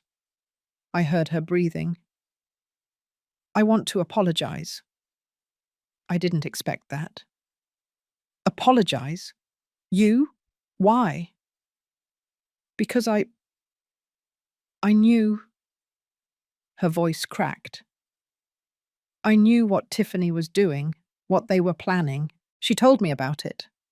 She showed off that notebook to me. She laughed at you. She said it was so easy to manipulate you. And I didn't say anything." I closed my eyes. "Why didn't you say anything?" "Because Tiffany is my sister, and I was afraid she would cut me out of her life. She's always been like that, controlling, manipulative. But she's my sister, and She started to cry. "I'm so sorry. I should have warned you. I should have done something." I didn't know what to say. "Where are they now?" I asked. "They're with my mum, at her house. Jackson's. He's doing really badly. He won't leave his room. He won't eat. He just cries." "And Tiffany?" "Tiffany," Megan paused. "Tiffany is furious. She says you're a snake, that you betrayed her, that she's going to what? I don't know. She talks about lawsuits, lawyers, proving that you're not of sound mind. But," Megan sighed, "it's no use. My mum already kicked her out. She told her she can't live here with that attitude, that if she lost her place, it was her own fault." Interesting. Even Tiffany's mother saw the truth. "And Jackson? He only asks about you, all the time. Do you think my mum will forgive me? Do you think I can call her? How could I have been so stupid?" Megan paused. "Mrs. Miller, I don't know you, but I think you did the right thing. My sister is toxic, and Jackson needed this lesson." "Thank you for calling," I said softly. "Is there anything else?" She spoke quickly, as if afraid I would hang up. "Tiffany has a suitcase full of your things she stole before going to Paris. Jewelry, documents, cash. She hid it at a friend's house. Can I give you the address so you can get your things back?" Of course. Of course there were more stolen things. "Give me the address." She gave it to me. A house in the village. "And Mrs. Miller." Her voice was barely a whisper. "If Jackson ever really changes, if he learns, do you think you—" She didn't finish the question, but I understood. "If he ever becomes the man he should have always been," I said. "If he recognizes his mistakes and truly changes, not just in word, then we'll talk. But until that day, he needs to be away from me." "I understand. Thank you for listening to me." She hung up. I was left sitting with the phone in my hand. Tiffany still had my things, and there was a part of me that wanted to get them back. But there was another part, a bigger part, that said, let it go. It doesn't matter anymore. The fifth day, I made a decision. I called Attorney Jenkins. Attorney, I need your help with something. Tell me. I want to make a donation. I want to create a fund, small but significant, for women who are in situations of family abuse, so they have legal resources, advice, protection. There was a silence. Mrs. Miller, are you sure? Completely. I've been thinking. What I went through wasn't physical violence, but it was abuse, emotional, economic. And I know there are many women going through the same thing. Women who don't know how to leave, who don't have resources, who are afraid. How much were you thinking of donating? I thought about it. $10,000 to start, I said, from my savings. And every month I'm going to set aside a portion of my salary. It's not a lot, but it is a lot. The attorney sounded excited. It's more than enough to start. We can set up a trust. I can connect you with organizations. This can help many women, Mrs. Miller. That's what I want. Something good to come out of all this. And so it was. In the next 2 weeks, with the help of the attorney, we established the fund. It would be called the Ellie Fund, for the dignity of women. It wasn't a pretentious name, it wasn't elegant, but it was honest. And it was mine. The 6th day I went to recover my things. The address Megan gave me was a modest house in the village. I knocked on the door. A woman in her 30s opened it. She looked nervous. Mrs. Miller? Yes, Megan called me. She said I would be coming. She opened the door completely. Come in. The suitcase is in the living room. I went in. There it was. A large black suitcase. The woman bit her nails. I didn't know they were stolen goods, she quickly said. Tiffany told me they were hers, that she just needed to store them for a while. I'm sorry. Don't worry. It's not your fault. I opened the suitcase, and everything was there. The wooden jewelry box, the one my husband gave me. The bank statements they had taken from my room. The gold watch. Family photographs. Even cash. About $500. Things Tiffany planned to sell or keep for herself. I closed the suitcase. Thank you for keeping them safe. Aren't you going to report her? The woman asked. I thought about it. I could do it. I had proof. I had witnesses. I could legally ruin Tiffany. But no, I finally said. I'm not going to report her. Why not? Because justice is already collecting its debt, I said. She has already lost everything. She no longer has my house. She no longer has access to my money. Even her own mother kicked her out. And that, I picked up the suitcase. That's enough. The woman looked at me with respect. You are very generous. I'm not generous, I'm just tired. And I want peace, not revenge. I left that house with my things, but I didn't feel victory. I only felt closure. The 7th day, I did something I hadn't done in years. I called my sister, Bethany. She lived in Miami. We didn't talk much, life had separated us. But she had always been my friend when we were girls. Eleanor? Her voice sounded surprised. Is that you? Yes, it's me. Are you okay?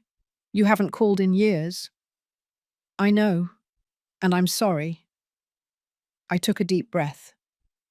Bethany, I need to tell you something, and I told her everything, from the beginning, from when Jackson and Tiffany came to live with me, to the moment I kicked them out. She listened in silence. When I finished, she didn't speak for a minute. I thought she was angry. that she was going to scold me for kicking out my son. But then she said, "Eleanor, I am so proud of you." I was surprised. "What?"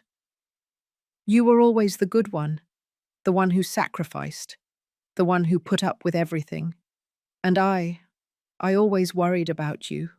I always thought that someday you would break, but you didn't break." Her voice cracked.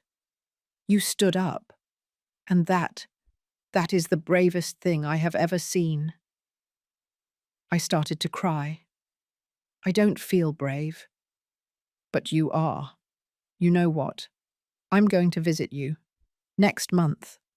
We're going to spend time together, like when we were girls." "I would love that." "And Eleanor," she paused, "Mum would be proud of you. Dad too. And Robert.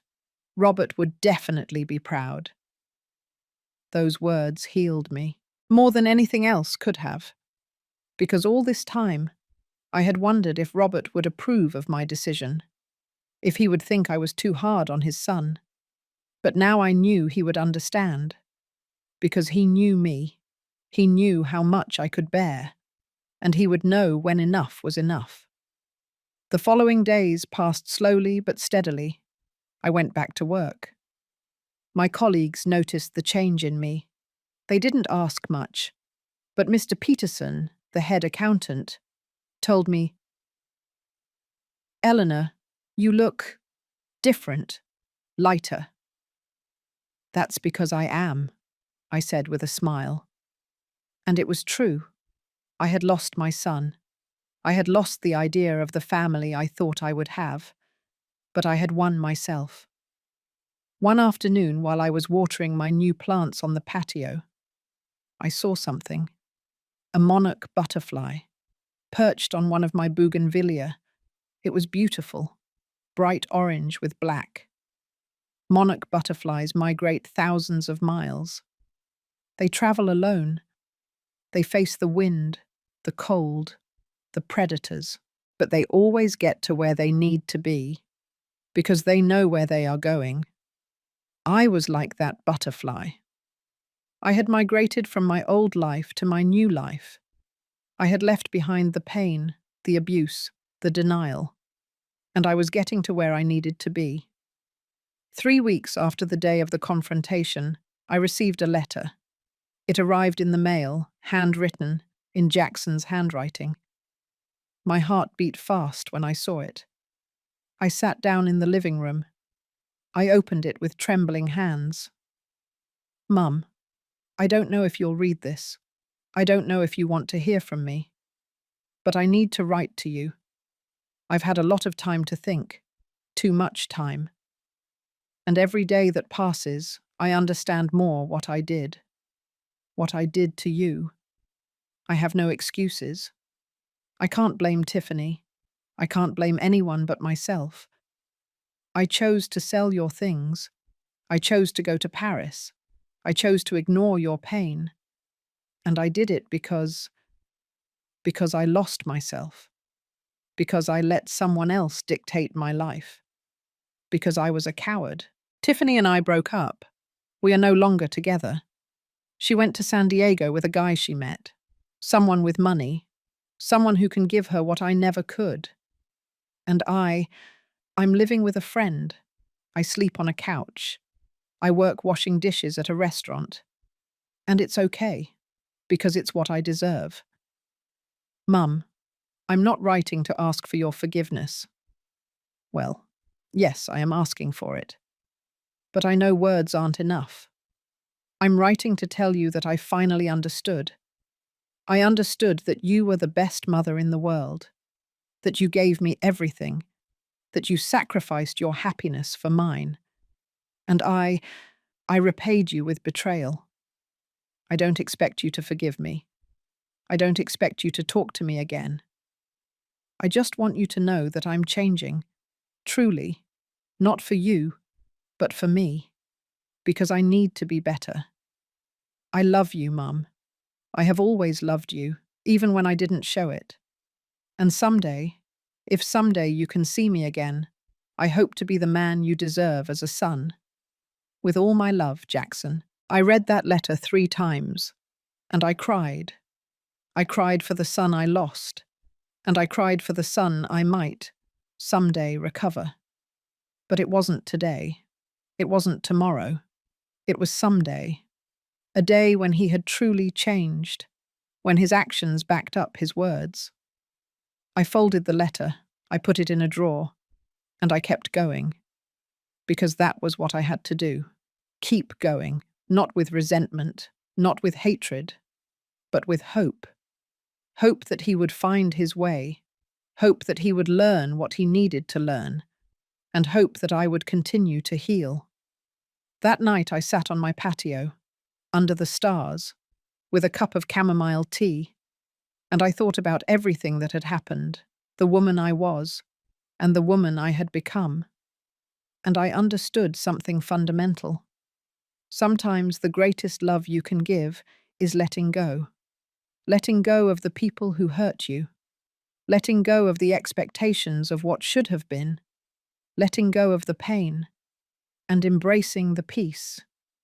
The peace of knowing you did the right thing. The peace of knowing you chose your dignity.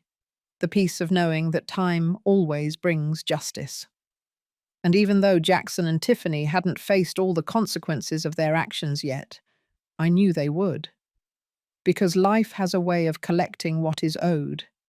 Not with revenge, not with punishment, but with natural consequences. And I could live with that. Have you ever had to let go of someone you love to save yourself? Have you ever chosen your peace over your family? It's one of the hardest decisions. But sometimes, it's the only way to survive. If you've been through something like this, you're not alone. Tell me in the comments. A year passed. A whole year since the day I kicked Jackson and Tiffany out of my house. A year in which my life changed in ways I never imagined. The Ellie Fund had helped 14 women. 14 women who were in similar situations to mine. Women who needed legal advice, protection, a way out. Every month I received letters from them, thank you notes, stories of how they had recovered their dignity. Those letters healed me. My house no longer felt empty. It felt full of peace, of plants, of light. Brenda came to visit me every week. Sometimes we cooked together. Sometimes we just sat on the patio drinking coffee and watching the sunset. Bethany came from Miami 3 times. The last time she stayed for a whole week. It was like getting my sister back, getting my true family back. My job was going well. I had been given a promotion. I was now the supervisor of the accounting department. And I was fine. Not perfect, not without scars, but fine.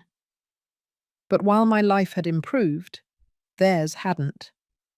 Not because I did anything, not because I sought revenge, but because life always collects its debts. I found out about Jackson by accident. It was a Saturday. I was at the supermarket buying vegetables when I heard a familiar voice. Mrs. Miller? I turned around. It was Megan, Tiffany's sister. Megan. Hello. She looked different. More mature, more serious. How are you? She asked. Fine. And you? I'm fine, but... She hesitated. I don't know if you want to know, but... Jackson? My heart sped up. What about him? He's... not doing well. Megan lowered her voice. He lives alone now, in a small apartment in Midtown. He works 2 jobs, one as a waiter during the day, the other as a security guard at night. 2 jobs. My son, who had a college degree, working as a waiter and a guard. And Tiffany? I asked, although I wasn't sure I wanted to know. Tiffany?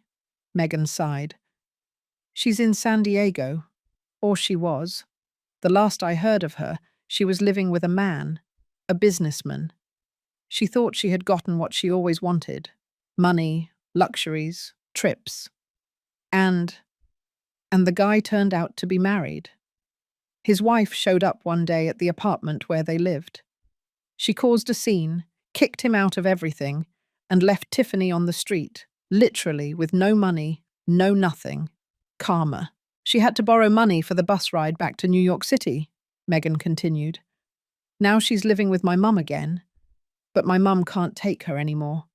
She spends all her time locked in her room, depressed. She says everyone betrayed her, that the world is unfair. Megan looked me straight in the eyes. But between you and me, Mrs. Miller, she brought it on herself. Everything that happened to her, she brought it on herself. I didn't say anything, because she was right. But I didn't feel satisfaction. I only felt sadness. Sadness for the lost time, for the ruined lives, for the consequences that could have been avoided. Does Jackson know where I am? I asked. Yes, but he doesn't dare to look for you. He says he doesn't deserve it. That first he has to— Megan searched for the words. That first he has to become someone better. Maybe he was learning. If you see him, I said carefully, tell him that I wish him the best, that I hope he finds his way. I will tell him. We said goodbye. She left with her shopping cart. I stayed there, in the vegetable aisle, holding a bunch of cilantro, processing. 6 months later, I received another piece of news. This time it was from Brenda. She had a cousin who worked in a hospital, and her cousin had seen something. We were sitting in my living room drinking chamomile tea, when Brenda said, "Eleanor, there's something you should know." What? It's about Tiffany. My body tensed. What's wrong with her? She's in the hospital, the general hospital. My cousin saw her 2 days ago. What happened to her? Brenda hesitated. I'm not sure of all the details, but it seems that she tried to take her own life. Pills. Her mother found her in time and called the ambulance. My blood ran cold. As much as I hated her, as much damage as she had done to me, I didn't want her to die. Is she okay? Physically, yes, but mentally? Brenda shook her head. My cousin says she's doing very badly, that she doesn't talk to anyone, that she just stares at the ceiling. Is anyone visiting her? Her mom goes every day, but my cousin says Tiffany doesn't even look at her or talk to her. It's like she's not even there anymore. The emptiness. I remembered the words I had planned to include in my story from the beginning, the words about karmic justice. And in that moment, I understood something. Tiffany had lost everything. Not because of me, not because I had destroyed her, but because she destroyed herself. With her lies, with her greed, with her inability to love anything more than money. And now she was alone, in a hospital, staring at the ceiling, with no one who truly loved her, with nothing. 2 days later, I did something that surprised me. I went to the hospital. I don't know why. Maybe it was curiosity. Maybe it was closure. Maybe it was compassion. I arrived at the general hospital. I asked for Tiffany Ramirez. The nurse looked at me strangely. Are you family? No, but I know the family. She's on the 3rd floor, room 312, but I don't know if visitors are even allowed. I went up to the 3rd floor. My heart was beating fast. I reached the door of the room 312. It was ajar. I knocked softly. Can I come in? There was no answer. I pushed the door open slowly, and there she was. Tiffany, lying in a hospital bed, connected to IVs with unwashed hair, no makeup, with her gaze lost on the ceiling. She looked nothing like the woman I knew. That woman had a sparkle in her eyes. She had arrogance. She had that fake but confident smile. This woman was empty. I approached slowly. Tiffany. Her eyes moved slowly toward me. There was no immediate recognition. Then her eyes widened. You... Her voice was hoarse, weak. What are you doing here? I don't know, I said honestly.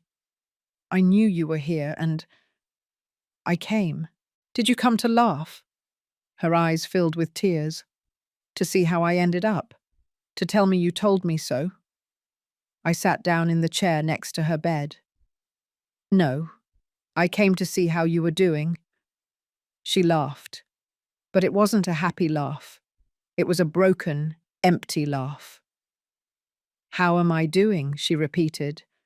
I'm destroyed. Happy? No, I'm not happy. You should be. Tears streamed down her cheeks. You won.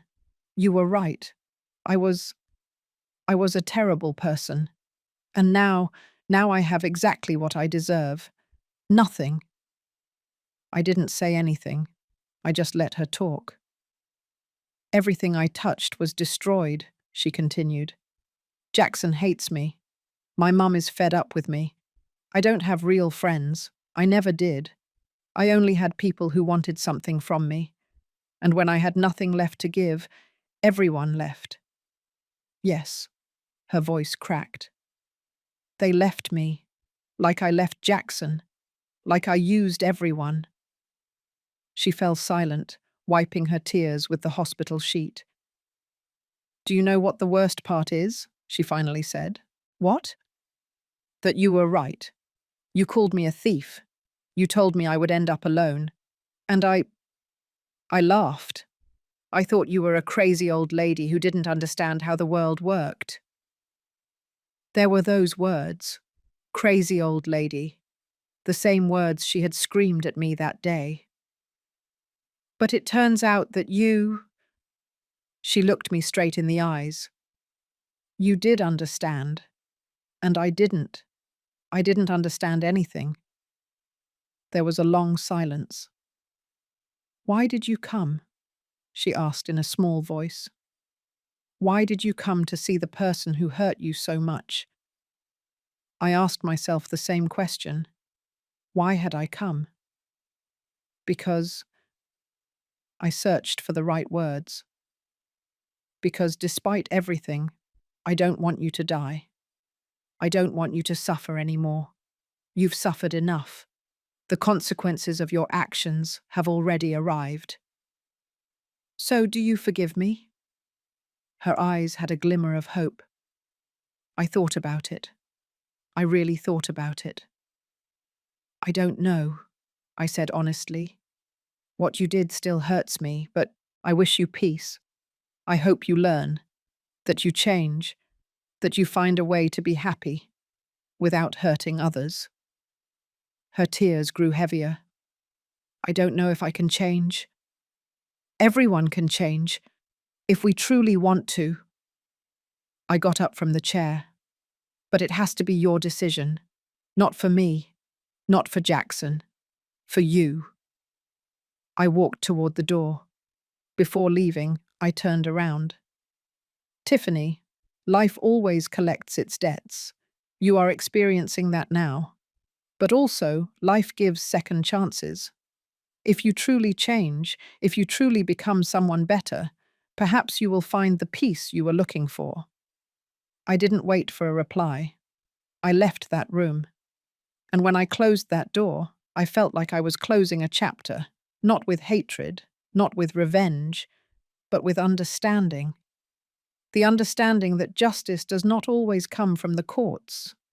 Sometimes it comes from karma, from natural consequences, from life itself. 3 months later, I received a call from Megan. Mrs. Miller, I wanted you to know something. What happened? Tiffany is in therapy, truly. She's been going every week for 2 months. And she's working at a coffee shop. Nothing glamorous, but it's honest work. Interesting. I'm happy for her. She also asked me to give you something. Megan paused. A letter. Can I send it to you? Yes. A week later, the letter arrived. It was short, written in shaky handwriting. Mrs. Miller, I don't expect your forgiveness. I don't deserve it. I just want you to know that I am trying to be better. Not for you, not for Jackson, for me, because I don't want to be that person who destroyed everything she touched again. Thank you for visiting me in the hospital. No one else did. That meant more than you can imagine. Tiffany. And Jackson?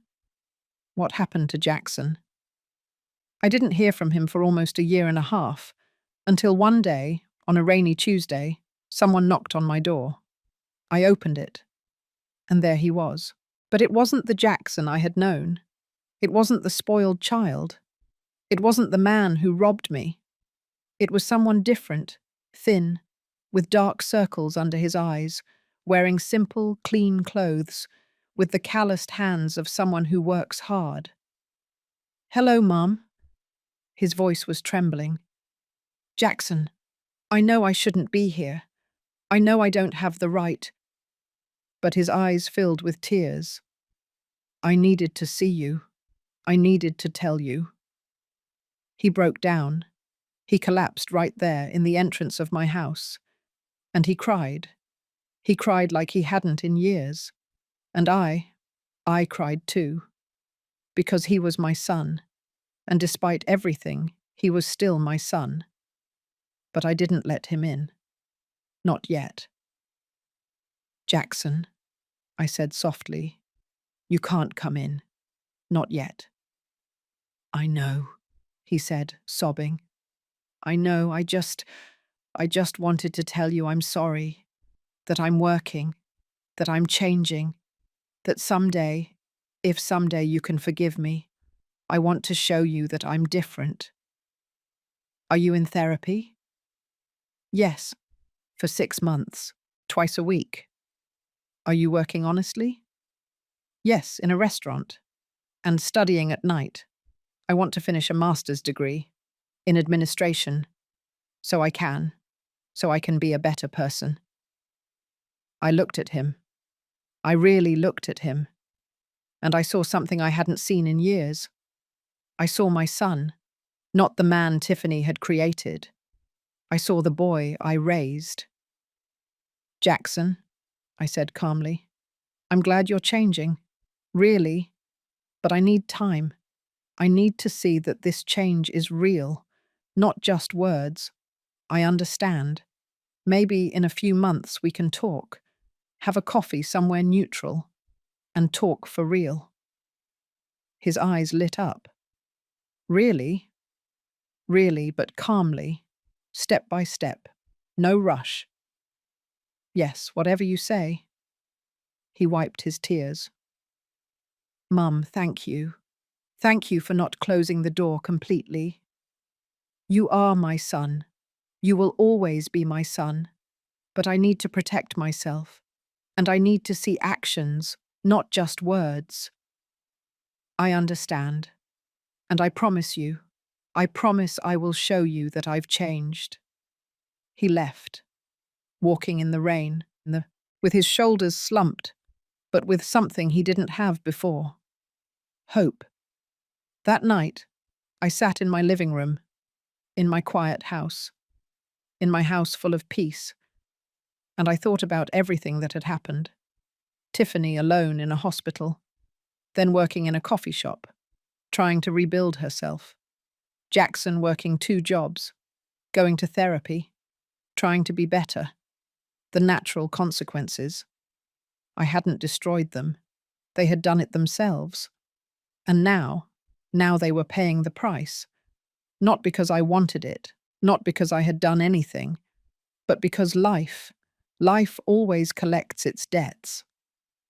Brenda was right when she told me that sometimes the greatest love is letting someone fall, because only by falling do they learn to get up. And Jackson was learning. Maybe someday, when he had truly changed, when his actions backed up his words, we could rebuild something. Not the relationship we had. That one had died. But maybe a new one. One based on respect, on honesty, on clear boundaries. One based on mutual dignity. But that was for the future. For now, I was fine. I was at peace. And that was enough. Because I had learned something fundamental. Justice is not always fast. But it always comes.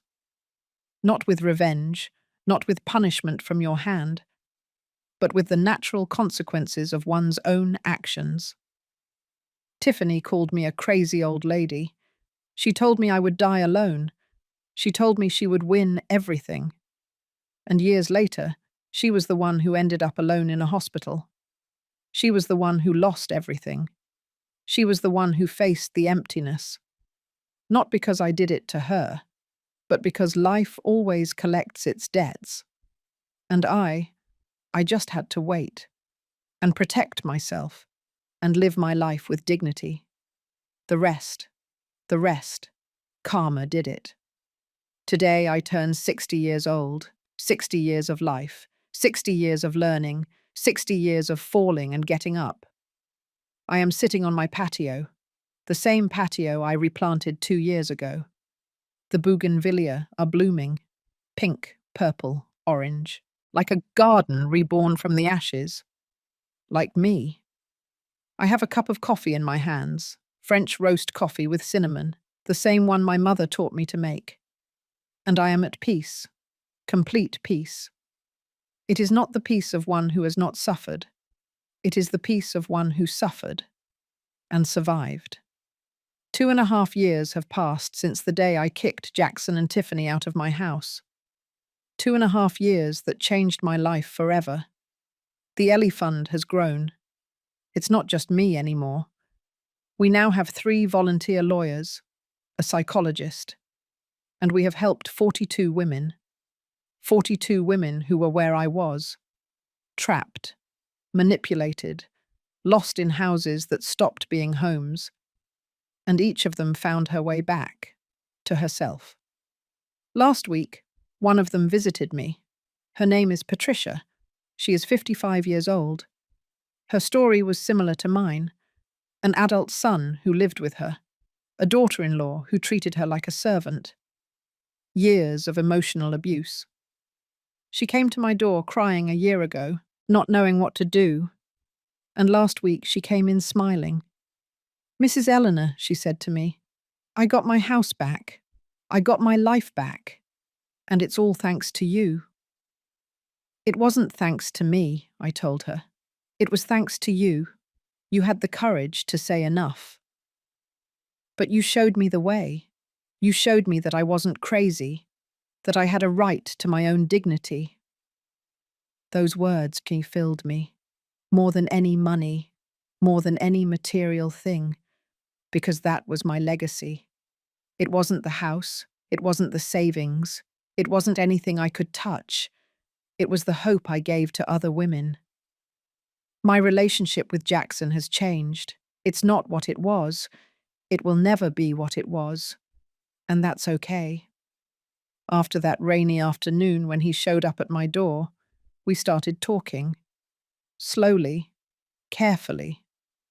First, it was a monthly coffee at a neutral restaurant. I would arrive. He would arrive. We would sit down.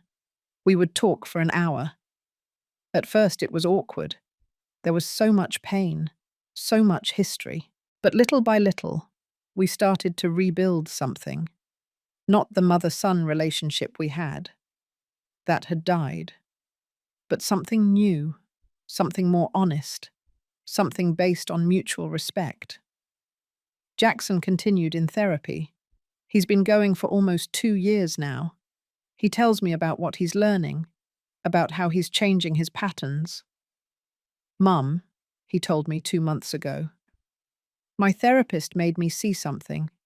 I always looked for external validation. First from you, then from Tiffany.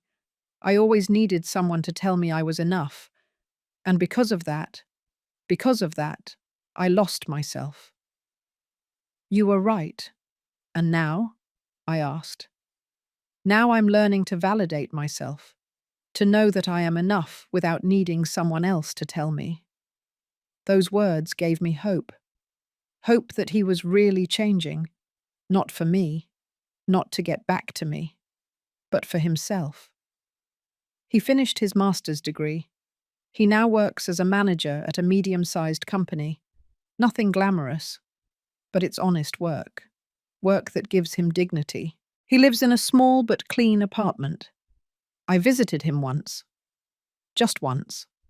It was tidy, with few things, but with photos. Photos of when he was a child. Photos of me. Photos of Robert. And a photo of the three of us at the beach. The same photo I saved from the garage. When I saw it, my eyes filled with tears. I have it in my living room, Jackson said softly, to remind myself who I want to be, the child I was, the man my dad would have wanted me to be. We hugged that day, for the first time in years, and I cried. I cried for everything that was lost, and for everything we were rebuilding. But he doesn't live with me, and he never will again. That's my rule, my boundary, and he respects it. I understand, Mum, he told me. This is your house, your sanctuary, and I lost the privilege of being here, and that's okay, because you deserve your peace. Exactly, because I learned something fundamental in these years. Loving someone doesn't mean destroying yourself for them. You can love from a distance. You can love with boundaries. You can love and still protect yourself. Jackson comes to visit me every 2 weeks. We sit on this patio. We drink coffee. We talk. Sometimes we talk about the past. Sometimes about the present. Sometimes just about the weather. And that's okay, because we don't need to fill every silence with words. Sometimes silence is enough. And Tiffany, I haven't seen her since the hospital, but I hear about her. Megan tells me every now and then. Tiffany is still in therapy. She's been going for 1.5 years now. She works at that coffee shop. She still lives with her mum. But now she pays rent. She contributes. It's a small change, but it is a change. Megan told me something 3 months ago that surprised me. Tiffany talks about you sometimes, in therapy. She says you were the first person to set a real boundary for her, that you showed her that actions have consequences. Interesting. It wasn't my intention to teach her anything. I was just protecting myself. But by protecting myself, I also gave her a lesson. A lesson no one else had given her. The lesson that you can't take what isn't yours. That you can't manipulate without consequences. That life always collects its debts. I don't know if Tiffany really changed. It's not my responsibility to know. But I hope so. Not for me. For her. Because living full of emptiness, like I saw her in that hospital, I wouldn't wish that on anyone. Brenda is still my best friend. We see each other every week, sometimes more. Last month we went to Miami together, a girls' weekend, just the two of us. We sat at a spa. We got massages. We ate well. We laughed. You know what I admire most about you? Brenda said to me while we were drinking herbal tea in the hotel garden. What? That you found yourself. Many women our age get lost. They stay in the pain. They stay victims all their lives. But you, she smiled, you got up. And not only that, you helped others get up too. Her words moved me. I don't always feel strong, I admitted. Sometimes it still hurts. Sometimes I still cry for what I lost. And that's okay. The pain doesn't disappear. We just learn to live with it. to carry it differently. She was right. The pain didn't disappear, but it no longer controlled me. My sister Bethany came to visit me last month. She stayed for a whole week. One night, after dinner, we were sitting here on the patio, under the stars, with the sound of the crickets. "Eleanor," she said, "do you ever regret it?" "Regret what?" "Kicking Jackson out. Being so radical." I thought about it. I had thought about it many times. "Sometimes I wonder if I could have done things differently," I admitted. "If I could have been softer, more understanding. But then I remember." "What?" "I remember the woman I was before. The one who cleaned and kept silent. The one who erased herself. The one who lived to serve others. And I wonder, if I hadn't done what I did, would that woman be alive today?" Bethany looked at me. "And? And I think not. I think if I had continued like that, I would have completely lost myself. I would have died inside, maybe even physically." "Then you don't regret it?" "No," I said firmly. "I don't regret it. I did what I had to do, what I needed to survive, to live." And it was true. I didn't regret it. Not for a single day. Last week, Mr. Peterson, my boss, called me into his office. "Eleanor, I want to propose something to you." "What is it?" "I'm retiring next year, and I've been thinking about who should take my place as head accountant." He looked me straight in the eyes. "I want it to be you." I was speechless. "Mr. Peterson, you are the most honest, hard-working, and capable person I know. And besides," he smiled, "you've shown a strength that few people have. If you could rebuild your life after everything you went through, you can do anything." I accepted. Not because I needed the money, not because I needed the title, but because I deserved the recognition. I deserved for my work to be valued. I deserved to shine. Last night, before going to sleep, I was reviewing the letters I have received from the Ellie Fund. One of them made me cry. It was from a woman of 70. Her name is Louise. "Mrs. Eleanor, I am 70 years old. All my life I was told that family comes first, that a good mother puts up with everything, that sacrifice is love. And I believed it. I put up with an alcoholic husband for 40 years. I put up with children who robbed me, with grandchildren who disrespected me. And I thought that was how it was supposed to be. Until I heard your story. A friend told me about it. She said, 'Louise, listen to this. This woman did what you should have done years ago.' And when I heard your story, I cried. I cried because I saw myself in you. I cried because I understood that I too deserved dignity, that I too deserved peace. And 2 months ago, with the help of your fund, I was able to kick my grandchildren out of my house. I was able to set boundaries. I was able to say, enough. And now, for the first time in 70 years, I live for myself. Thank you, Mrs. Eleanor. Thank you for showing me that it is never too late, that even at 70, I can choose myself. With all my love, Louise." I read that letter 3 times, and I understood something. My story was not just mine.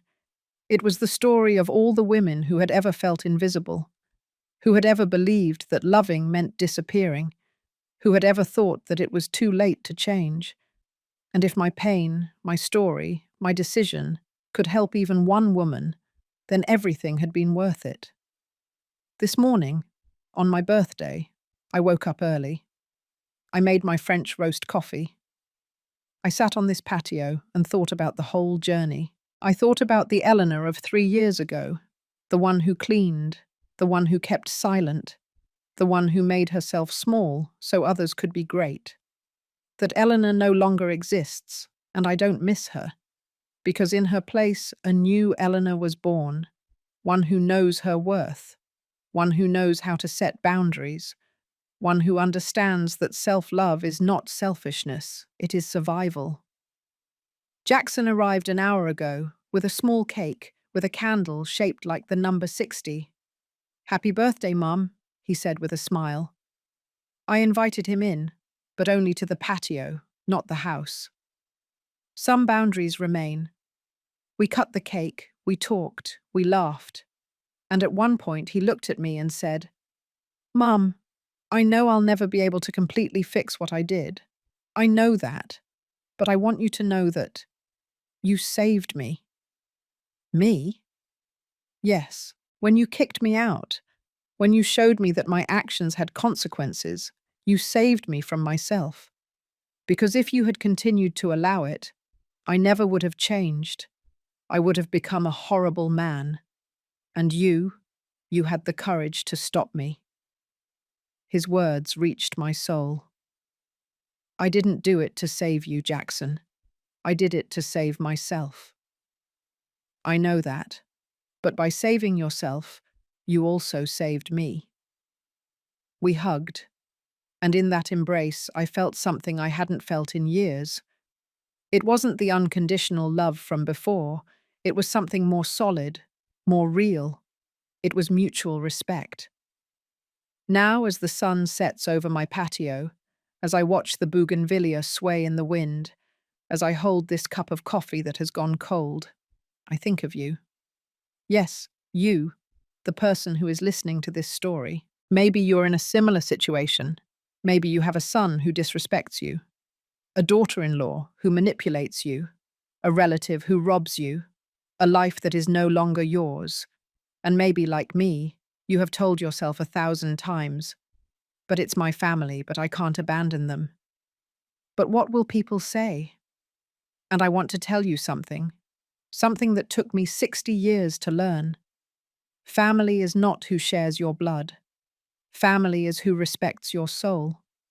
You can love someone from a distance. You can wish them the best without destroying yourself in the process. You can choose yourself, and that doesn't make you a bad person. It doesn't make you selfish. It doesn't make you cruel. It makes you wise, because wisdom is not in enduring. Wisdom is in knowing when to let go. And if after listening to my story, there is one thing I want you to remember, it is this. It is never too late to choose yourself. It doesn't matter if you are 50, 60, 70, 80. As long as you have life, you have the option to change, to set boundaries, to say enough, to live with dignity. And yes, it will hurt. There will be tears. There will be lonely nights. There will be people who judge you. But on the other side, there is peace. There is freedom. There is life. A life that is yours, completely yours. And when you reach the end of your days, you won't regret having been strong. You will regret not having been strong sooner. If my story helps a single woman open her eyes, it will have been worth it. If a single person decides to choose herself after listening to me, all the pain will have made sense. Because that is my legacy. It is not a house. It is not money. It is not material things. It is the hope I leave in other women. The hope that yes, you can. That yes, there is life after pain. That dignity is always worth it. The sun has set. The stars are beginning to come out. Jackson left an hour ago. He hugged me before he left. "I love you, Mum." "I love you too, son." And it was true. I loved him. But I also loved myself. And that was the most important thing. I get up from my chair. I pick up my empty cup. I walk toward my house, my sanctuary, my peace. I go in and lock the door. I turn on the lights, and I smile. Because tomorrow is a new day, a day full of possibilities, a day in which I will continue to be who I chose to be. Eleanor Miller, woman, mother, survivor, and above all, owner of my own life. Thank you for listening to the end.